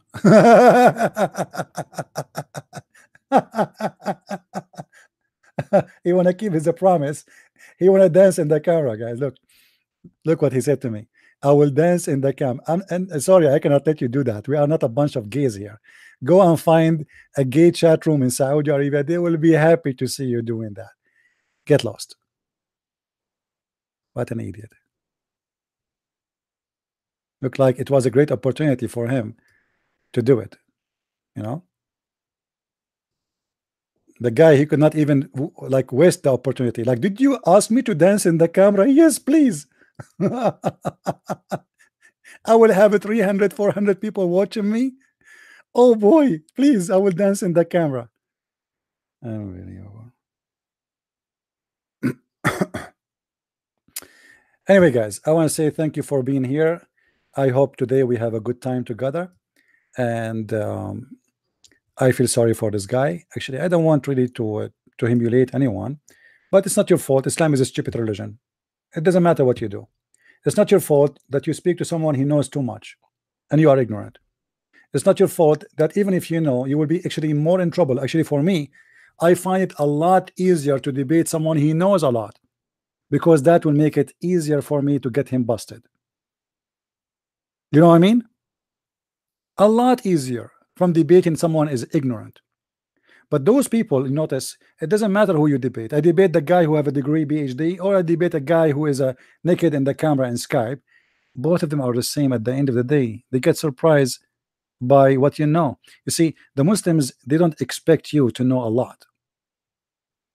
So they are used to debate average Christians who know a few things about Islam. Oh, your prophet he married 6 years old. This is what you know? He's expecting you to talk about that. He heard it many times. So it's, so they don't expect someone to knows a lot. I mean, this guy, wherever we go, he beat us. It doesn't matter what we speak about. And this is why they are so upset from me. Because it doesn't matter where they go. Mention to me 3 words, any of your choice. Even say microwave, I will give you a hadith about it. From any 3 words of your choice, Muslims. And I will make you laugh at your prophet.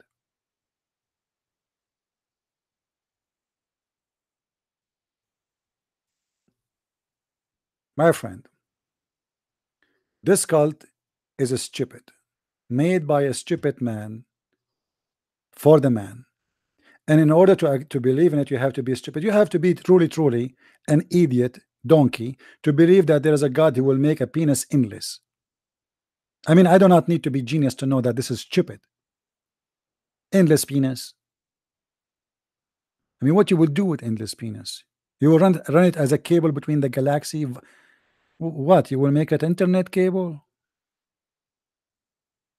You live in New York, but your penis is in China? And what if your penis went through the jungles of Brazil? Do you know those snakes and ants and those like fish who eat? What if your penis go in the river of the Amazon? Do you know what they will do to it? Can you imagine, brother? Endless penis? You must be endless stupid to believe in endless penis. Human being sometime is stupid. I mean, how in the world somebody have a brain? A human being can believe in this. Even donkeys will not believe in it.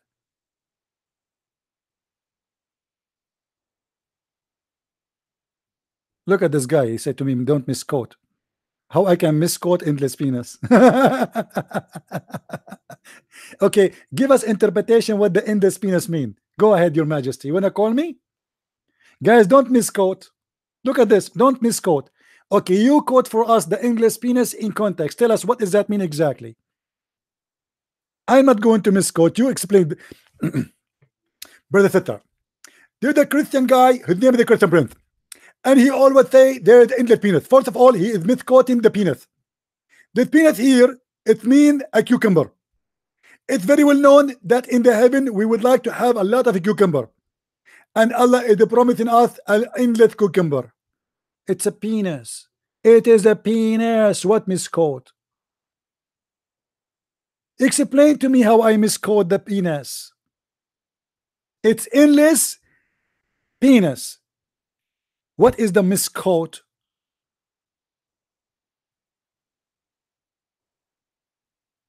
What a crazy religion. Anyway, you are stupid. You could not find anything in Bukhari about Zainab.